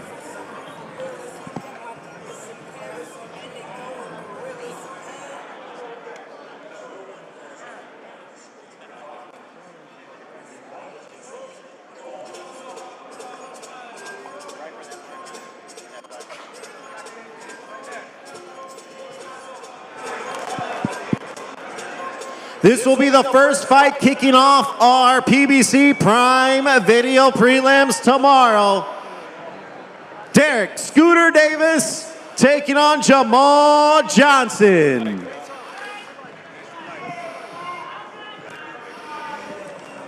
Once again, the Prime Video Prelims all start 6 p.m. Eastern Time, 3 p.m. Pacific.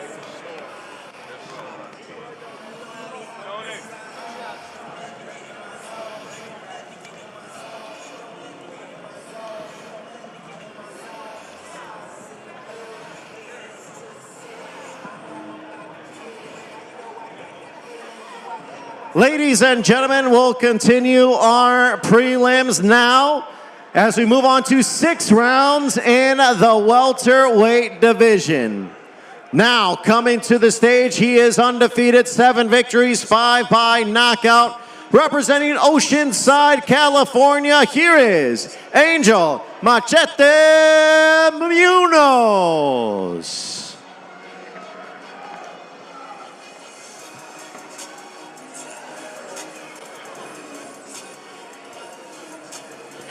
And now we'll introduce his opponent coming in, also undefeated, 8 victories, 6 by knockout. From Washington, D.C., here is David, the Body Snatcher Whitmire.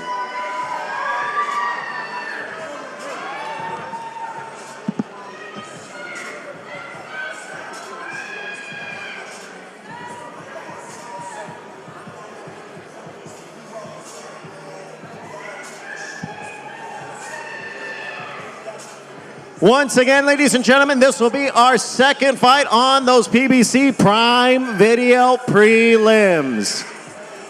Now we are set for our first fighter to step onto the scale. Once again, here is the undefeated fighter out of Oceanside, California. Here is Angel Machete Munoz.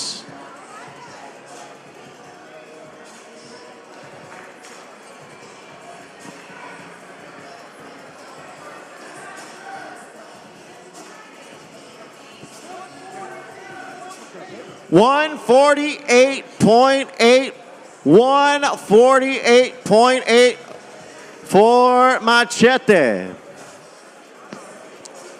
Once again, the weight limit is 149 pounds for this bout. Now, let's welcome on his opponent, the undefeated fighter out of Washington, D.C., David, the Body Snatcher Whitmire.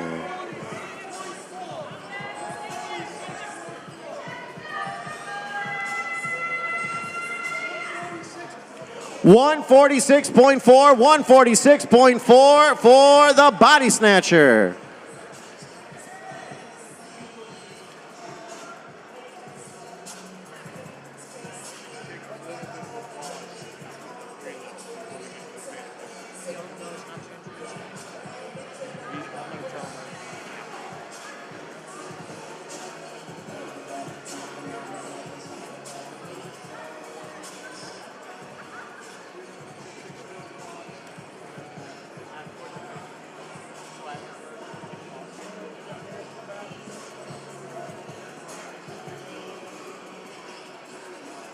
Once again, this is our second fight on our prelims. David, the Body Snatcher Whitmire against Angel Machete Munoz. Both men are undefeated. Someone's O has got to go. That should be a good one. 6 rounds in the welterweight division.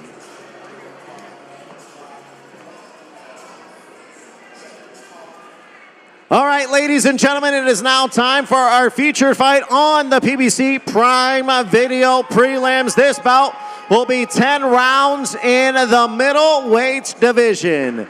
Coming to the stage first with a record of 35 victories, 34 by knockout, opposite of 4 defeats, representing Valencia, Venezuela. Here is the hard-hitting knockout artist, Johan Gonzalez.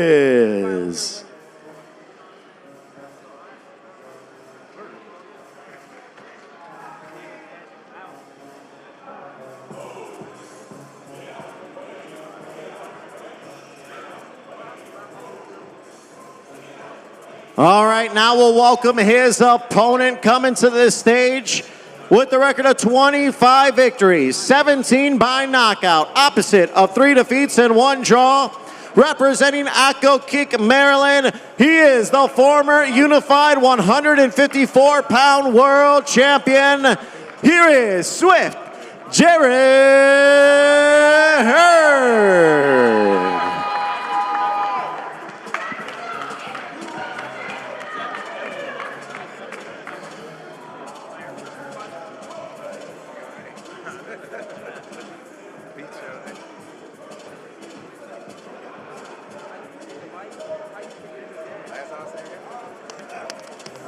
All right, ladies and gentlemen, we're now ready for our first fighter to hit the scale. Once again, here is the hard-hitting knockout artist from Venezuela, Johan Gonzalez.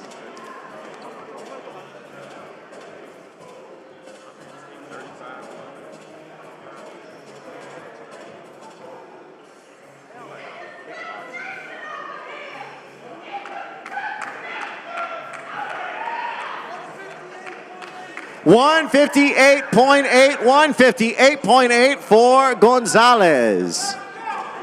Now, stepping onto the scale, his opponent, once again, the former unified world champion, Swift Jared Hurd.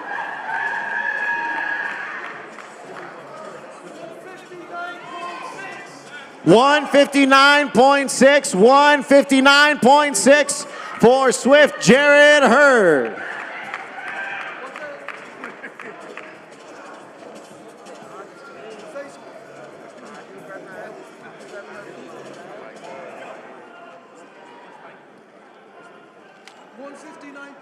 $159.6 for Hurd.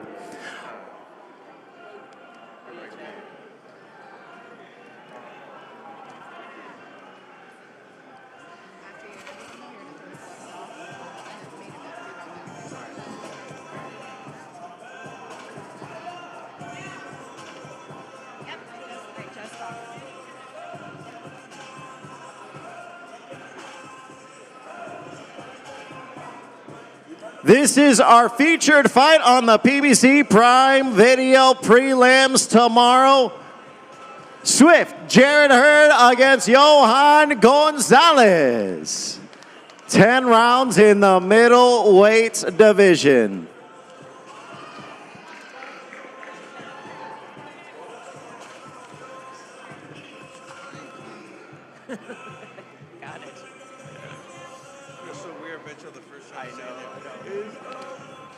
All right, Johan, this is a tremendous opportunity. You came up short in your last fight, but you are facing a former world champion in Swift Jared Hurd. He said if he doesn't get through you, he's hanging up the gloves. How does tomorrow play out against the former champ? Qué tremenda oportunidad, ¿no? Acá, frente a un ex campeón en Nueva York, Hurd dice que si pierde mañana, entonces él se retira. ¿Qué va a pasar mañana? ¿Cómo la ves? Bueno, es una gracias por la oportunidad que me dio la empresa PBC y primera vez que yo quería venir de niño a Nueva York y voy a dejarlo todo porque es una tremenda oportunidad y sé que de sacar una victoria me vendrán cosas mejores. Well, you know, first of all, thank you to PBC for this opportunity. It's a dream come true. I've always wanted to come to New York as a kid, and here I am, making my dream come true. And I know that if I win tomorrow, the bigger things are in store for me. Can't wait. All right, ladies and gentlemen, give it up one more time for Johan Gonzalez. Now I'll go over to his opponent, the former champ, Swift, Jared Hurd, first off, how good does it feel to be back here, obviously with PBC, and you're going to be the feature presentation for the PBC Prime Video prelims. What are you looking to accomplish tomorrow? It's a great feeling to be back, man. You know, I'm just looking to go out there and look like the fighter I was once before. You know, I know the type of skills I have. I know what level I'm on. And like I said, when I'm 100%, it's a dangerous Swift. So I plan on going out there and getting a dominant stoppers in a dominant fashion. All right, Swift, Jared Hurd, ladies and gentlemen, we look forward to seeing him tomorrow against Johan Gonzalez, 10 rounds in the middleweight division. Once again, our PBC Prime Video prelims start 6 p.m. Eastern Time, 3 p.m. Pacific. You do not want to miss that. And now, ladies and gentlemen, in just a few moments, we're going to be bringing on our pay-per-view card, so you don't want to miss it. We'll be back in just a few short moments, but first, let's check out Gloves Off as we take a look behind the scenes as Gervonta Tank Davis and the Reaper Lamont Roach get set for their March 1st showdown tomorrow night here at Barclays Center. Ladies and gentlemen, a mega event, March 1st. Superstar Gervonta Tank Davis defends his world championship against Lamont Roach. Do you feel like people are overlooking you in this fight as the underdog? Come on now, of course. But the only thing that's gonna matter is when we get in the ring. If you ain't on your A game, if you ain't focused. Trying to hear that shit. I'm telling you right now, you better tighten up. Because if you don't, my mother, I'm gonna make it look like a cakewalk. Now, I promise you, on my mother, you better leave the females home and the kids. On my mother. In boxing, a fighter's journey to greatness can go in one of two directions. You can write your own future, control the narrative. You worry about taking out your competition? Yeah, I worry about getting my money and getting out of it. Or have your path derailed and story dictated by your opponent. It ain't his show. This is my show. Trust me, we on shit March 1st, you hear me? I'ma beat his ass. He can't do shit with. So y'all better be quiet. I don't give a fuck if y'all was quiet, if y'all was loud. He got the whole hood over there. I don't give a fuck about none of that. Y'all can do whatever y'all want. My mother, he I don't can't care stop about no nothing over hood, here. none of that. Not at all. Tell him I'ma fuck him up. Gervonta Tank Davis and Lamont Roach Jr. began in the same world, in the same gyms, chasing the same dream. But the paths that brought them to this inflection point could not be more different. The world has witnessed the incredible rise of Tank Davis, prodigy turned champion turned superstar, a fighter who through every provocation has remained untouched. At age 30, he has already crafted a legacy of indelible performances.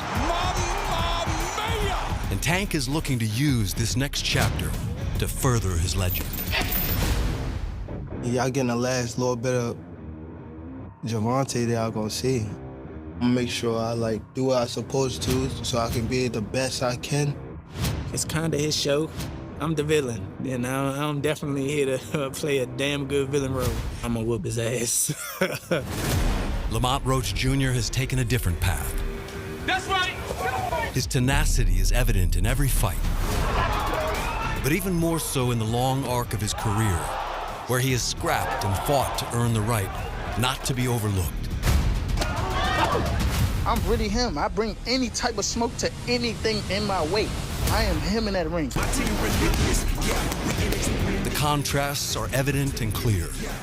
But what makes these men the same, their relentless drive, their willingness to leave everything in the ring, will be exactly what makes this fight unforgettable. I know what I can do. I know what I'm capable of. There's a reason why I'm here. Lamont Roach, we fucking you and your peoples up, Slim. Because in boxing, greatness isn't just measured by where you start. It is defined by how you finish. We in it to win it.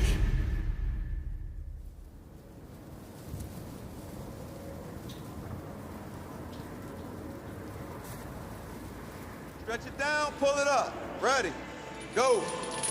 10, 9, 8, 7, power, 6, 5, power, 4, Power. 3, 2, one more. Good. Under here. Roll under the bed. Good job. That lawnmower, that's that. Start that motherfucker lawnmower. I made the decision to train in DC because, you know, I haven't been in the coldness in a minute. I haven't even trained in the coldness in a minute, so I feel as though this will help me.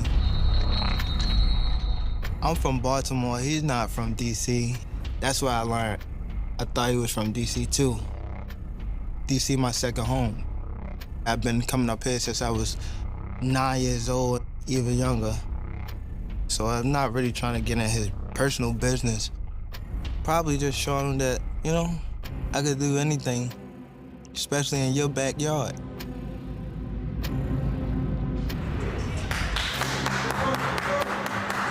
You gonna feel all this shit we gotta do? Look, hey Tank, we gonna go 35 for 12. Many years ago, legendary champion Marvin Hagler remarked that it's hard to get up and do road work at 5 a.m. when you're sleeping in silk pajamas. In other words, when you're hungry, when you're chasing something, the grind comes naturally. Good. But once you're comfortable, that fire can fade. Unless it was never about comfort in the first place. Ever since I've known him, since he was a kid, his biggest fear is losing. I'll never forget this day, and he told the story himself. I believe we were in Vegas. Adrian Broner was fighting. And I turned around and Tank, he was crying. What are you crying for? He said, "'Cause I want it." And I said, "You want what?" He said, "I want all of this." He was so in awe with Adrian, the accolades and him winning titles, blah, blah, blah, and he wanted to be that guy. And when I saw him crying, I was like, wow, you know, I stepped off. I said, wow, you know what I mean? You ain't gonna have to worry about him. You gonna fight hard to get it.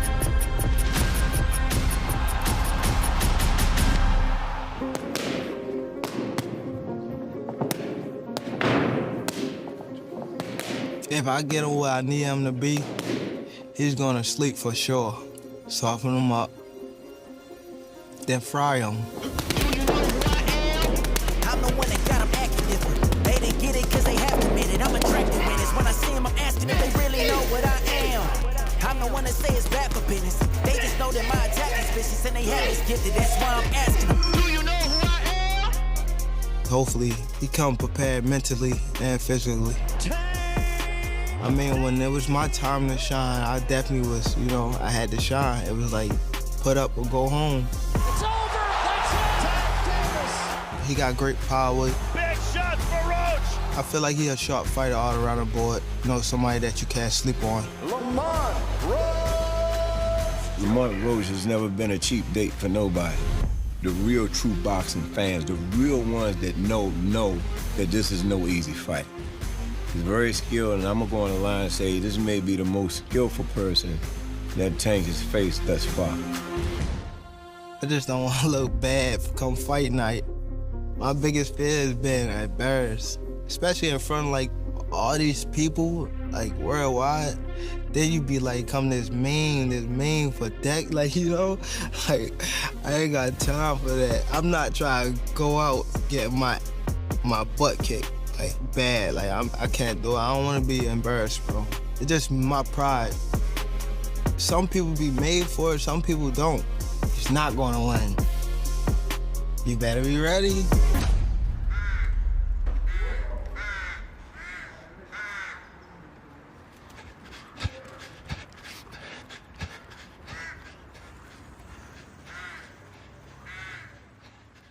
When they called for the fight, I'm looking at my dad, he looking at me. That was Tank at PBC. They asked you want to fight.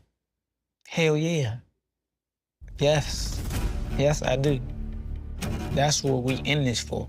I'm in this to prove that I'm the best. You gotta be a dumbass fool, you think I'ma lose. Gotta get booked for murder or something. He been in the spotlight for a long time, so it's nothing that you could take away from what he's done in the sport. But I'm on his heels, like I'm on his bumper. I think I'm gonna beat his ass, I ain't gonna lie. The Don't let me knock that nigga out. What? I'm a Viking ass. I'm gonna let y'all know right now, this motherfucking fight gonna be, it's gonna be that. It's gonna be that for sure. For sure, for sure. How is he gonna make a twin? How are you gonna eat it? Salt and pepper. Yeah, them don't charred. I normally put together my own breakfast, lunch, and dinner. Today, we have red potatoes, salmon, cheese, onions, with 2 over medium eggs. It's perfect. Oh, excuse me, onions. Good breakfast, big boy breakfast. You doing crazy, man. Lamont Roach Jr. is known as the Reaper, a name that reflects his intensity, finality, and cold, calculated edge in the ring. But outside of it, he keeps his camp anything but grim, training under his father and alongside his brother. Conscious, bro. I ain't feel like pouring in the glass. No free promo, no conflicts of interest or nothing. The relaxed vibe of Team Roach steadies the camp against the constant drama found in boxing's highest level. Like last December, when his opponent took to Instagram, threatening to pull out of the fight. Just to address the fight was never off. He said something, not me. I ain't say nothing about the fight being off. How the hell I pull out? Ain't nobody stunned that. We still in the gym. Same day, next day. Maybe he had a bad day that day and said something, man. Yeah, that's what I'm saying. Yeah, some people just gotta know what you getting yourself into. He just might be a little off, and he be tripping sometimes. That's it. Like, I know that. People gotta know that they dealing with a wild card. That's what he is, a wild card. There's no questioning the importance of this moment for Roach. But the past adds another layer of significance. Coming like that. Baltimore and DC, 2 different worlds, but they so close. We grew up together in the sport. It was always just a tension and rivalry. Even as kids, when Tank and Roach fought, those in the know paid attention. They were 2 young fighters with remarkable skill and relentless drive. The last time we got in the ring, we were 15 or 16. He won. Gold medal, him. Silver medal, me. 1 and 2 in the nation. So that was the last time we was in the ring together. Since the amateurs, Lamont Roach Jr. has been relentless in carving his own path towards becoming a world champion. Now he brings that hard-earned confidence to take on an icon of the sport. I'm a world champion for a reason. I know who I am, I know what I can do. The people who've actually witnessed me in the ring, they know. This motherfucker can fight. People don't go in there and try to beat his ass. I'm gonna go in there and beat his ass. Like, for real. March 1st, the most explosive man in boxing returns. The legend of Gervonta Tank Davis. In his path stands fellow world champ Lamont the Reaper Roach, looking to step in and take out the Tank. Into the battleground. Ain't gonna stop me now. This is the final round. That power is deadly. We coming. It's Tank versus Roach, Saturday, March 1st, live on PBC pay-per-view on Prime Video. All right, man. Gervonta Davis. Appreciate you. Appreciate you, fam. You see a lot of athletes announce retirement and then don't retire because they have so much love. Have you have you had any thoughts like, maybe I was tripping a bit? Yeah, I do be having those thoughts. Yeah. But it's also, too, I want to get myself together, though. Which is much more important. Yeah, being more there for my kids, going to school, just building myself up as a person. Yeah. You know what I mean? As a great human being. That's what I'm focusing on. You mentioned at the next stage of your life you wanted to seek therapy, become a better person. What does that actually mean? Like, what do you want to get out of this therapy? Just healing myself. At just 30, In the prime of his career, Tank Davis stands at a crossroads. One foot in his past, the other inching towards an uncertain future. He's acknowledging a reality many fighters refuse to confront, that the demons outside the ring can be just as exhausting as the battles within it. Yet the fight game waits for no one. On March 1st, he faces Lamont Roach Jr., a formidable challenger hungry to carve his own legacy. Fighting is a brutal business, and under the bright lights of Brooklyn, Tank Davis will step into the fire once again. The question is, which man will leave that ring with his destiny intact, and which will be left to pick up the pieces?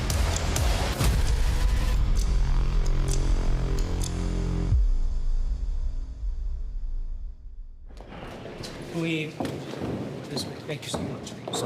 I'm a musician and I'm a creative. And on the outside looking in, he makes it fun, you know, from backflips and just, like, I just think he's cool, you know? All the love. Yes, sir. Likewise. I holla at you. Yeah, for sure. You can't deny swag. Just like you can't talent, but he's just cool, you know? And so people want to support him. He looked like us. You feel me? So I think it's just something like that. There's no denying that Tank Davis is one of boxing's most electrifying attractions. His swagger. You gonna look good right on the ground. His style. His explosive knockout power. What a missile strike by Davis! Whatever his future holds, fight fans will be watching. And this next one, it's got all the ingredients for something special. A classic DC versus Baltimore showdown. Tank is one of the faces of boxing, along with Canelo Alvarez. It would be huge to knock one of them faces off that Mount Rushmore boxing. He's a solid fighter. It's gonna be great come March the 1st. All that. And I seen what you said, talking about if you knock me out, you gonna do this. All right now. I seen it. I seen it. Better be ready, fam.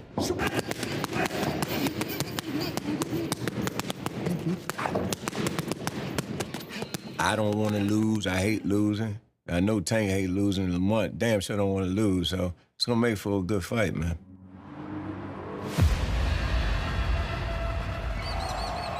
On March 1st, the Barclays Center in Brooklyn will be deafening. After all, New York City has embraced Tank like one of its own. I'm definitely from Brooklyn, fam. That's it! I don't know, I think since I fought that my first championship, I feel like they showed me mad love. Like, even on Instagram, I had more followers in New York than Baltimore. So just fighting back at the Barclays Center and just being in front of them people is amazing. It's all love on my end, you know, for New York City, and I can't wait to go back.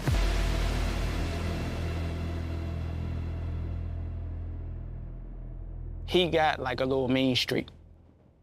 So that's what's really gonna make this a good fight. Because I'm gonna bring it, for sure. It is gonna be either Fight of the Year candidate, or I'm gonna beat the shit out of him. It's still snow on the ground? Yeah. What you doing? You just fall? Yeah. You all right? My son means everything to me. He's definitely motivation. You see his school picture? Yeah, the jokers. Yes, it's gonna be one of those fights. My son can eventually go to school one day and be like, March 1st, 2025, my dad, he won his second world championship against a guy that they consider pound for pound knockout artist. I'm glad my son is gonna be able to witness that. What you talking about?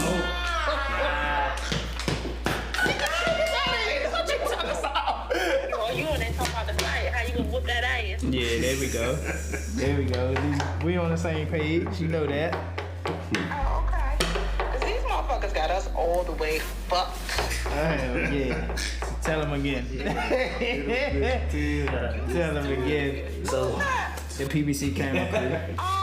Hey, Miss Sorry, I really don't talk like that. My whole family's very encouraging, very supportive. They know. I've been nose down grinding. Since 9, I'm 29 years old now. I can describe it as it's about time. We've been doing this shit for too many years, man. Too many. You know, it's what I'm saying? There's the opportunity Sure. now to go out there and show out. You feel me? No question.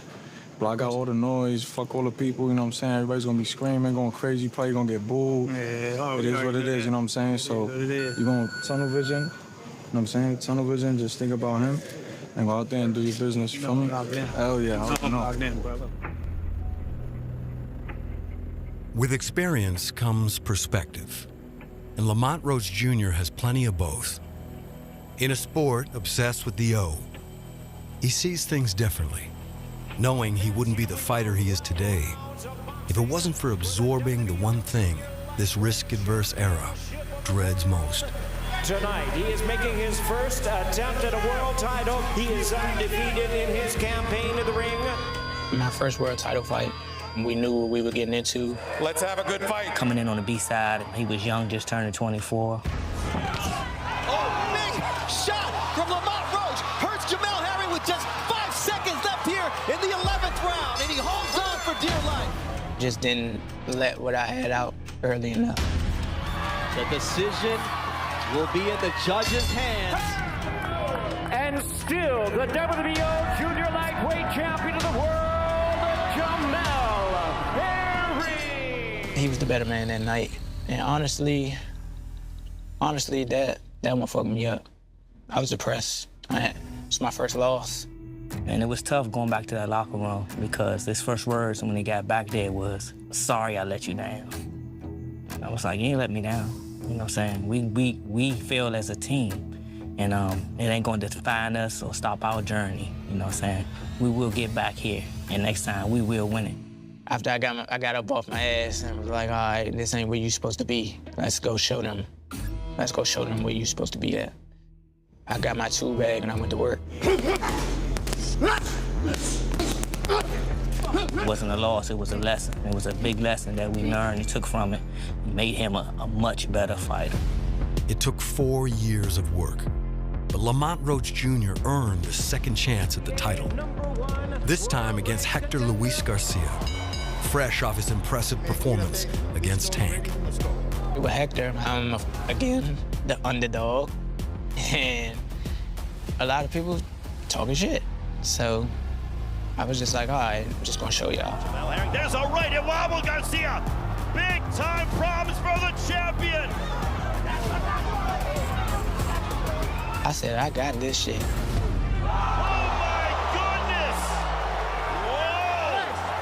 And the new champion of the world. And the new, that was one of the best feelings that I had in my life. I ain't gonna lie. Cause I work for it. I put my pride, I put my life into this. Lamont, do your thing, man. You looking good. You want PC Mop, I'm telling you. For sure. Yeah, for the city, you know what I'm saying? All love. Hey, can we, I don't know how much time y'all got. Can I get a flick? Yeah, for sure. Right now. Ladies and gentlemen, a very good afternoon to you indeed, and we welcome you to Barclays Center here in Brooklyn, New York, as Premier Boxing Champions presents the PBC pay-per-view on Prime official weigh-in for our big night of action taking place tomorrow night right here at Barclays Center, and brought to you by GTD Promotions and TGB Promotions, sponsored by DraftKings Sportsbook. The crown is yours.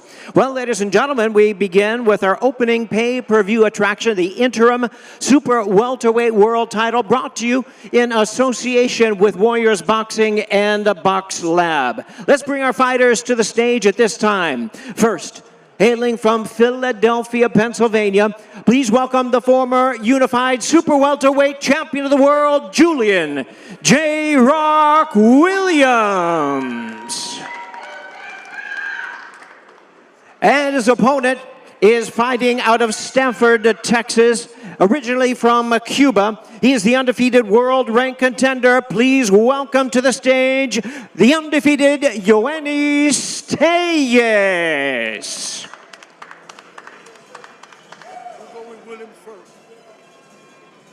Now let's bring our fighters to the scale. The weight limit on this fight is a very strict 154 pounds for the WBA Interim Super Welterweight Championship. Once again, to the scale first, we have, with 17 knockouts in his 29 wins, the former unified Super Welterweight Champion of the world, Julian J. Rock Williams.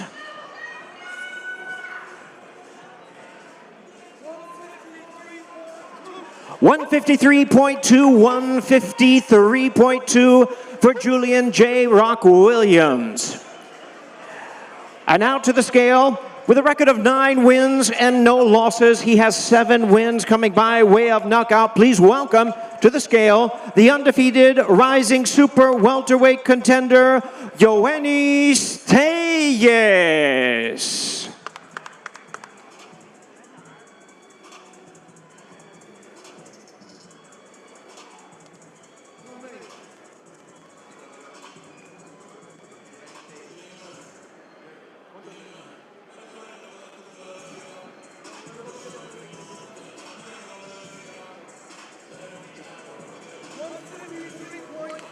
.153.4 pounds, 153.4 for Yoenis Tellez.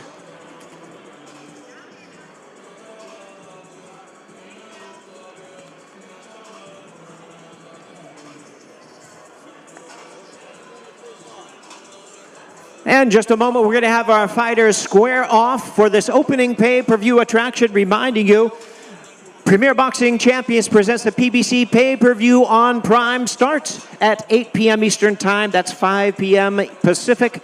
And of course, we have a free on Prime preliminary boxing and a great card, and that starting at 5 p.m. And that's, that's going to be 6 p.m. local time. That's 3 p.m. Pacific. Let's bring our fighters together to square off for the opening PBC pay-per-view on Prime, a big night of action, starting off with an interim WBA Super Welterweight World title.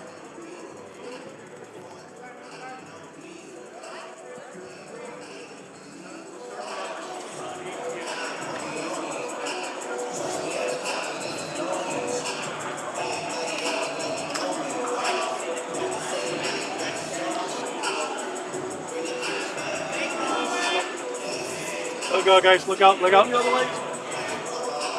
Turn the other way. There they are, ladies and gentlemen. Yoenis Tellez, undefeated rising star, taking on Julian J. Rock Williams. They're going to have to wait until tomorrow to continue this because that is the opening fight on our PBC pay-per-view on Prime. 12 rounds for the WBA Interim Super Welterweight Championship. Tomorrow, okay? What? I'm gonna be here.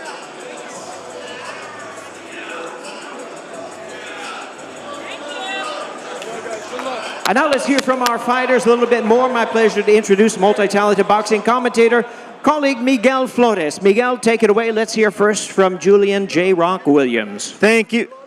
Thank you, Jimmy, and I am here alongside the man proudly representing Philadelphia, Pennsylvania, Julian J. Rock Williams. It got a little bit testy up there. Well, talk us through what happened. You were kind of in front of him and he gave you a little bit of a shove. Put his arms in my face. He put his arms in my face. You crazy?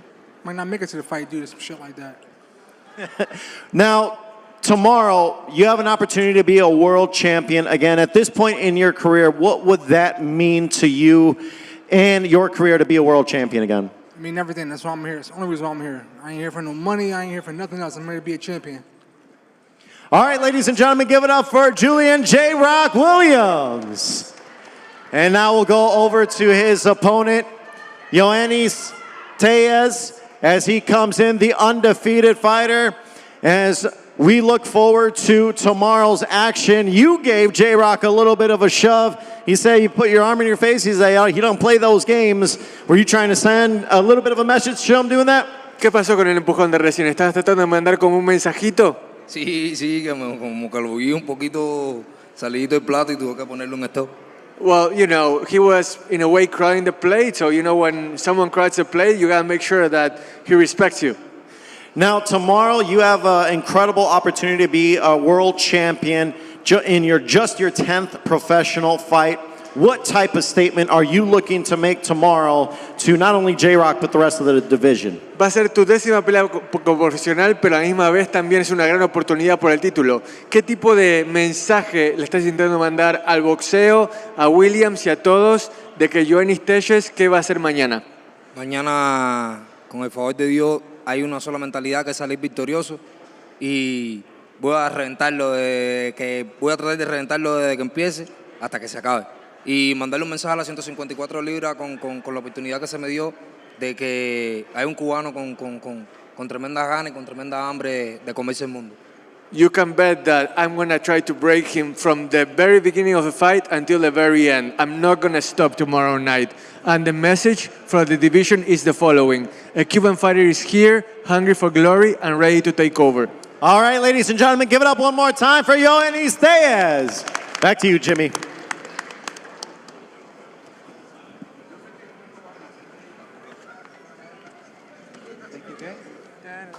Well, ladies and gentlemen, once again from Barclays Center here in Brooklyn, New York, Premier Boxing Champions continues with our weigh-in at our next world title attraction, brought to you by GTD Promotions and TGB Promotions. And this fight is presented in association with Schwan Boxing, Top Rank Incorporated, and OPI since 1982. And of course, our sponsorship is DraftKings Sportsbook. The crown is yours. Let's bring our fighters to the stage at this time. Join me in welcoming them. First, joining us from Barcelona in Spain. He is the WBC World Ranked Challenger. Please welcome Sandor Martin.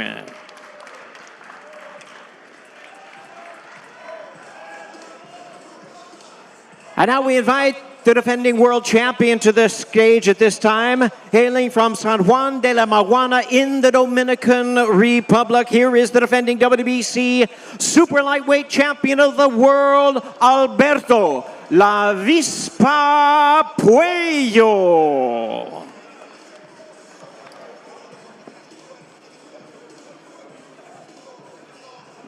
And as our fighters prepare to step onto the scale, the weight limit on this fight is 140 pounds. 12 rounds of boxing for the WBC Super Lightweight Championship of the World. Let's bring our challenger to the scale first.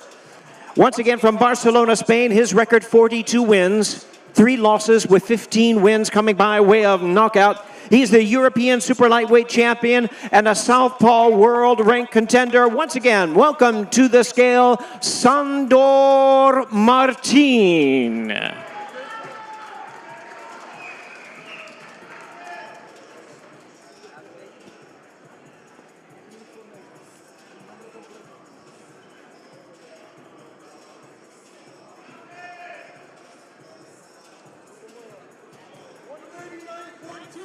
$139.2 pounds, 139.2.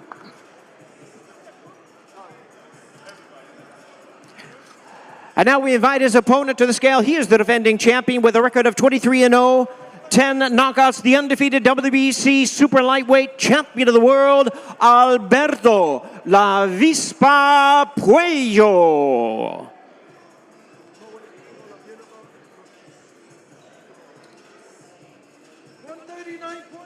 139.2 pounds, 139.2 pounds for the champion, Alberto Puello.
para el frente. Vienen para el frente. Santos, para el frente. Para el frente. ¿Estás preparado? Se queda ahí. Para el frente. And the fighters are ready for this. It's our second world title attraction, 12 rounds. WBC Super Lightweight Championship of the World. Alberto La Vispa Puello defends his title against the challenger, Sandor Martin. Thank you. Once again, we have Miguel Flores. Let's hear more from our fighters, starting with the challenger. All right, Sandor Martin, incredible opportunity. You are a hungry challenger for the WBC belts. What would it mean for you and your career moving forward to be the first man to defeat the champion Alberto Puello? ¿Qué significaría para vos, Sandor, el ser el primero en no solo quitarle el invicto a Alberto Puello, sino que también ser campeón aquí en Nueva York? For me, it's not important the opponent. Puello is a good fighter, but my goal is become world champ. That's all for me. Now, you are proudly from Spain. I'm sure there's going to be many fans in your home country watching. What do you want to say to those as they get ready to watch you tomorrow night? That's for me, for my family, for my country, for my people, and that I'm going to be world champ on Saturday, March, and be true my dream. All right, ladies and gentlemen, Sandor Martin. And now let's go to Alberto Puello. Alberto, what is Sandor going to find out tomorrow night when he steps into the ring with you? ¿De qué se va a dar cuenta Sandor Martin mañana cuando ingresa al cuadrilátero y te enfrente? De que hay niveles y que el boxeo no es un relajo. You know what? There are levels in this thing, and boxing is no easy thing. He's going to realize that. All right, short and sweet from Alberto La Vispa Puello, the WBC World Champion.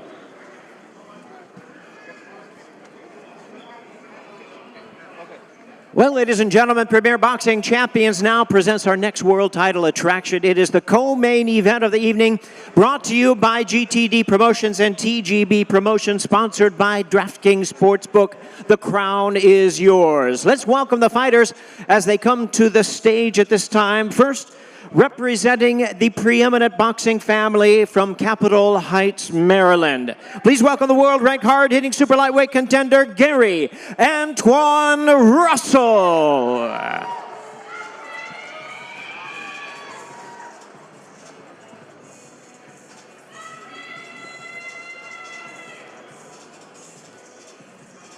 And now we invite the defending champion to the stage at this time from Los Mochis, Sinaloa, Mexico. Making the first defense of his world title, here's the defending WBA Super Lightweight Champion of the World, Jose El Rayo Valenzuela.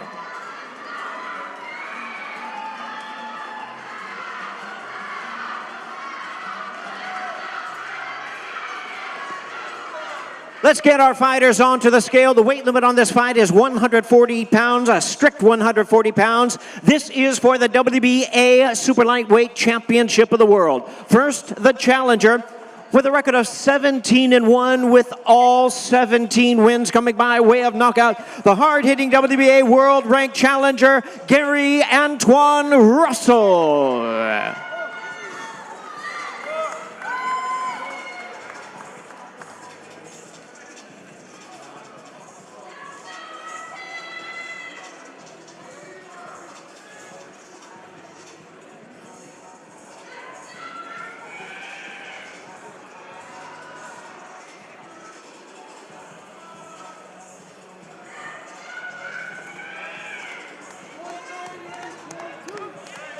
$138.2 pounds for Gary Antoine Russell, 138.2 pounds. And now let's bring the defending champion to the scale at this time. His record is 14 wins, 2 losses, with 9 of his wins coming by way of knockout. He is the all-action, newly crowned WBA Super Lightweight Champion of the World, Jose El Rayo Valenzuela.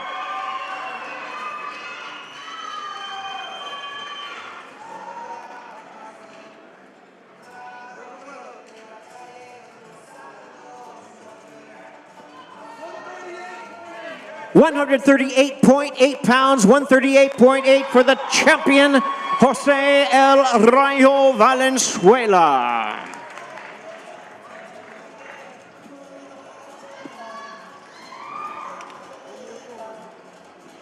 While we await our fighters to square off, I've just been informed that there are a few seats available. They've released a few seats. They are available at Ticketmaster.com. It's going to be a great fight card tomorrow night right here, Barclays Center in Brooklyn, New York.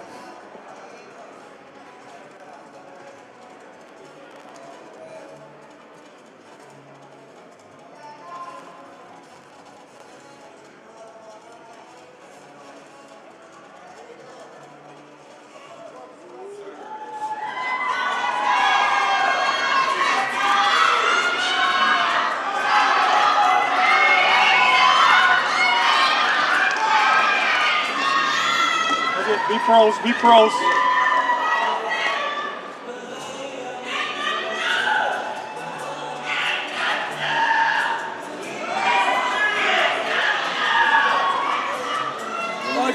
There they are, ladies and gentlemen, promising to be an all-action showdown for the WBA Super Lightweight Championship of the World. Jose El Rayo Valenzuela versus Gary Antoine Russell in our co-main event of the evening. Good luck, guys. Good luck. All right, man. Good luck. Once again, let's hear from our fighters. Once again, take it away, Miguel Flores. All right, I'm here with Gary Antoine Russell. Gary, as we bring you over, you're saying it's on and popping tomorrow. You are excited for this one. What needs to happen tomorrow night for you to be successful against Rayo and to become and the new? I got to dismantle him in every way and bring that belt home. And the new. All right, ladies and gentlemen, give it up one more time for our co-main event, Gary Antoine Russell. Now let's go over to the champ, Jose Rayo Valenzuela. You're 1 day away from stepping into the ring with Russell, making your first world title defense. What was the message you were saying? You guys were saying things back and forth here at the final face-off. What was your message to him? Not much. We're just going to give the fans a hell of a fight. All right, Jose Rayo Valenzuela, the WBA champion, as he's set to make his first world title defense.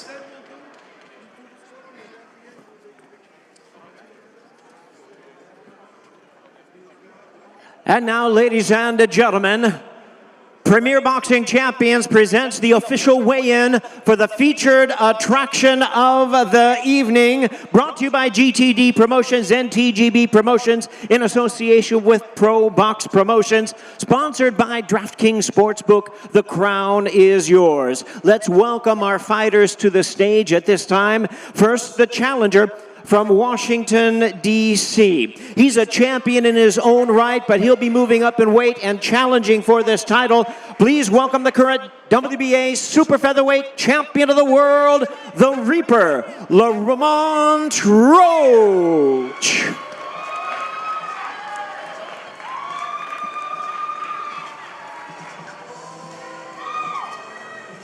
And now, his opponent is the renowned champion from Baltimore, Maryland, the five-time three-division champion of the world and the current WBA lightweight champion of the world, Gervonta Tank Davis.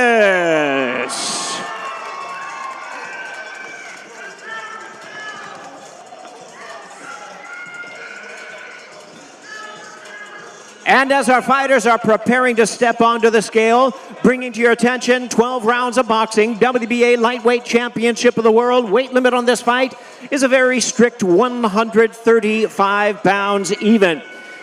Let's bring our challenger to the scale first, a highly decorated amateur world champion. His pro record, 25 wins, 1 loss, 1 draw, with 10 wins coming by way of knockout. Please welcome the challenger and the current WBA Super Featherweight Champion of the World, the Reaper, Lamont Roach.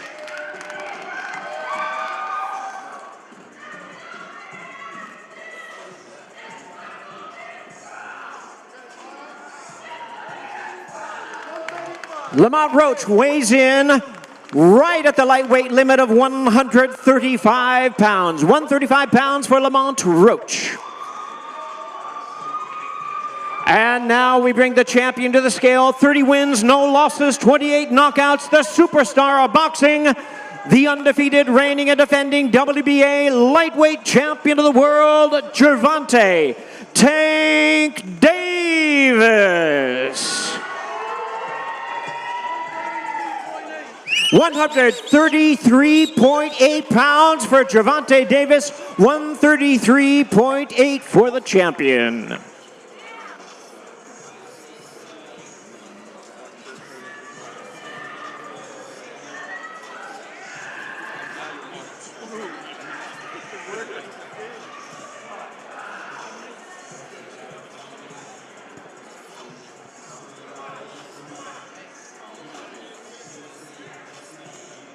Once again, ladies and gentlemen, PBC pay-per-view on Prime commences at 8 p.m. Eastern Time. That's 5 p.m. Pacific.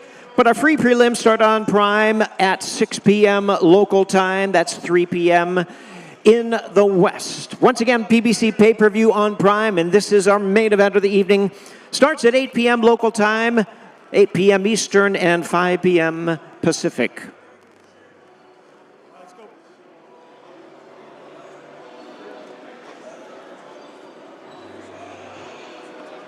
He's there.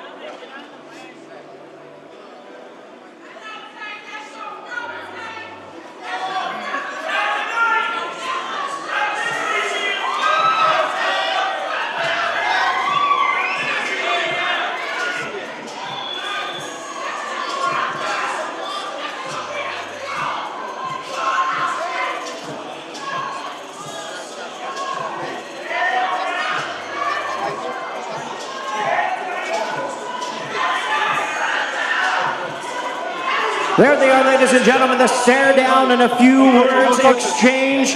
The last time they'll face each other until they meet in the center of the ring tomorrow night for the main event of the evening. The WBA Lightweight Championship of the World, Gervonta Tank Davis versus the Reaper, Lamont Roach.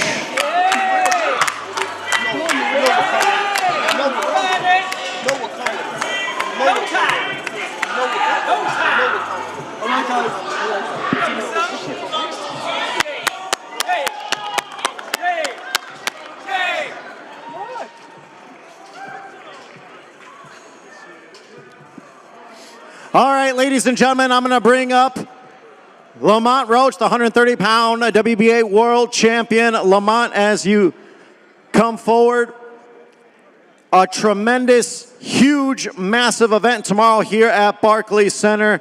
You and Tank were drawing back and forth. What was your message to him right now? I told him this shit real. He talking about he gonna stop me. He know damn well that shit ain't gonna happen. I told him to bring a pillow. Now, tomorrow, fans are going to be tuning in to watch this fight between you and Tank. What are fight fans going to learn tomorrow night about Lamont Roach? That I'm one of the best fighters in the world. Can't wait for y'all to see it. That's all I gotta say. All right, ladies and gentlemen, give it up one more time for the Reaper, Lamont Roach. And now we'll bring up Gervonta Tank Davis as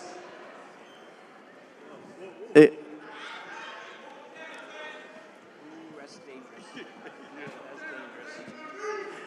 All right, Tank, we'll bring you up as right there, that final exchange. What did you want to say to him? He a front runner like everybody else that fought. That's it. That's it. That's it. Okay. So you said he's a front runner just like everyone else you fought? For the people that's here. That's all he's doing. Showing off for them. Look at him. Look at him. Look at him. He's showing off. He ain't had none of this energy any other time. Now, no, it's not. No, it's not. Watch. Prediction tomorrow night. It's always an electric atmosphere when you step into the ring. And once again, the last time you were in Barclays Center, you broke records. They're anticipating those records to be broken. What happens as Gervonta Tank Davis defends his world title again? Same old, same old. I get the people what they want to see, man. Explosive knockouts and shit like that. That's what come with me. So that's what we see Saturday night. All right, ladies and gentlemen, give it up one more time for the champ, one of boxing's biggest stars, Gervonta Tank Davis. Well, ladies and gentlemen, we want to thank you very much for your attendance. That concludes our official weigh-in. Don't forget, the action begins tomorrow. PBC pay-per-view on Prime, 8 p.m. Eastern Time, 5 p.m. Pacific. And we want to remind you also there are a few tickets available. Ticketmaster.com is where you can get them. Good afternoon, everybody. All right, guys, both fighters make weight. Tank makes weight comfortably. One thing I noticed, Roy, Tank put his clothes back on. Normally, typically, traditionally, fighters don't have no shirt when they do the face-off. Is that another mind game, like I can do what I want, I don't follow tradition? Well, I think it is, but at the same time, that's how you're supposed to act. You're supposed to act like you're the boss of the stage. You run the weigh-in, you run everything. And that's basically the message he's trying to send. I definitely think he just did that, not necessarily a mind game, but just to say, I do whatever the hell I want to do. You know, but y'all still look at them and say that Tank's the bigger guy? No, I don't think he's the bigger guy now, but he'll be the bigger guy tomorrow. You saw Roach didn't drink anything on the stage. Tank's drinking right now. Right. So Tank's rehydration has started right now. Right this second. Yeah, but Tank came well under 135. I understand that. But his rehydration started right then. I think Tank all this time was looking for something to make it personal, and he just grabbed that little bit that he could just now and said, oh, it's personal now. Nothing really happened. I know. That's why I say he was looking. He was like, I can't find nothing. I'm going to look for something. Oh, that's it. I'm taking it personal now. Chase him down the stage. And, I mean, he said that he says he's going to stop all his opponents. I don't think there's nothing moving about that. We expect that from Tank. Right. But I guess he wants to let it be known, and maybe that puts a little, I guess, question mark or not fear, so to speak, but something in Roach had, okay, he's coming to knock me out. Yeah, when you got more experience than a guy, and you've been doing this longer like Tank have, your fight is not early. That's why he's saying you're a front runner. You're going to be out there early like the last guy did, get out there and look good early, but in those late 8, 9, 10, 11, what's going to happen then? You're going to run out of things to do. Now you're in here with a killer. What you going to do? Yeah, but I wouldn't call him a front runner, though. I'm not saying that's how. I know Tank is saying that, but I wouldn't call him really a front runner though. I see that he has stamina. It seems like he works hard. I don't know why, but then again, Tank, he really depends on that. You know what I'm saying? For guys to get a little bit slower, run out of breath a little bit, and then I'm gonna destroy you. Tank waits you out, lets you wear yourself down. He does. Then here he come, and he tell him, "I'm about to do the same thing for you." Yeah, I mean, understand me? I think that Tank makes fighters feel that they're front runners, so to speak, because he's allowing a lot to happen early in the fight because he's, as they say, calculating data to set up for that counter shot. So I think he gives fighters a little too much confidence because of that. So maybe that talk about him starting slow is all strategic. That's what I tell you. He's not starting slow. He's short. He's small, but he know he got power. So he's like, y'all not going to come to me thinking that I'm going to come to you because I got so much power. So I'm going to make y'all think I'm retreating. So you have to come to me. That's why. All right, Barack, before we get out of here, I mean, you don't like making predictions, but I'm going to put you on the spot anyway. And I'm not scared of the spot. All right, if you're not scared of the spot, then how does this fight play out? I don't make predictions, but nah. You know what it is? You judge a fight according to the past, what they've done, their experience already. So there's nothing really showing us that Roach can beat Tank. I'm not going to lie, But you never know if a man's great till he has the opportunity to show it. To be great. And that's it. Roy? Same here. You never know, but the thing I like about it is that Tank is also letting him know that, hey, I know you're here, but you're on my stage. That way he walked all the way back across the stage to say some more to him. I know you're here, but you're on my stage. I'm the reason you're here. So don't get that misunderstood. By saying that, he's saying that, yes, you can have the early rounds. I'm not tripping. But in late rounds, you have to survive.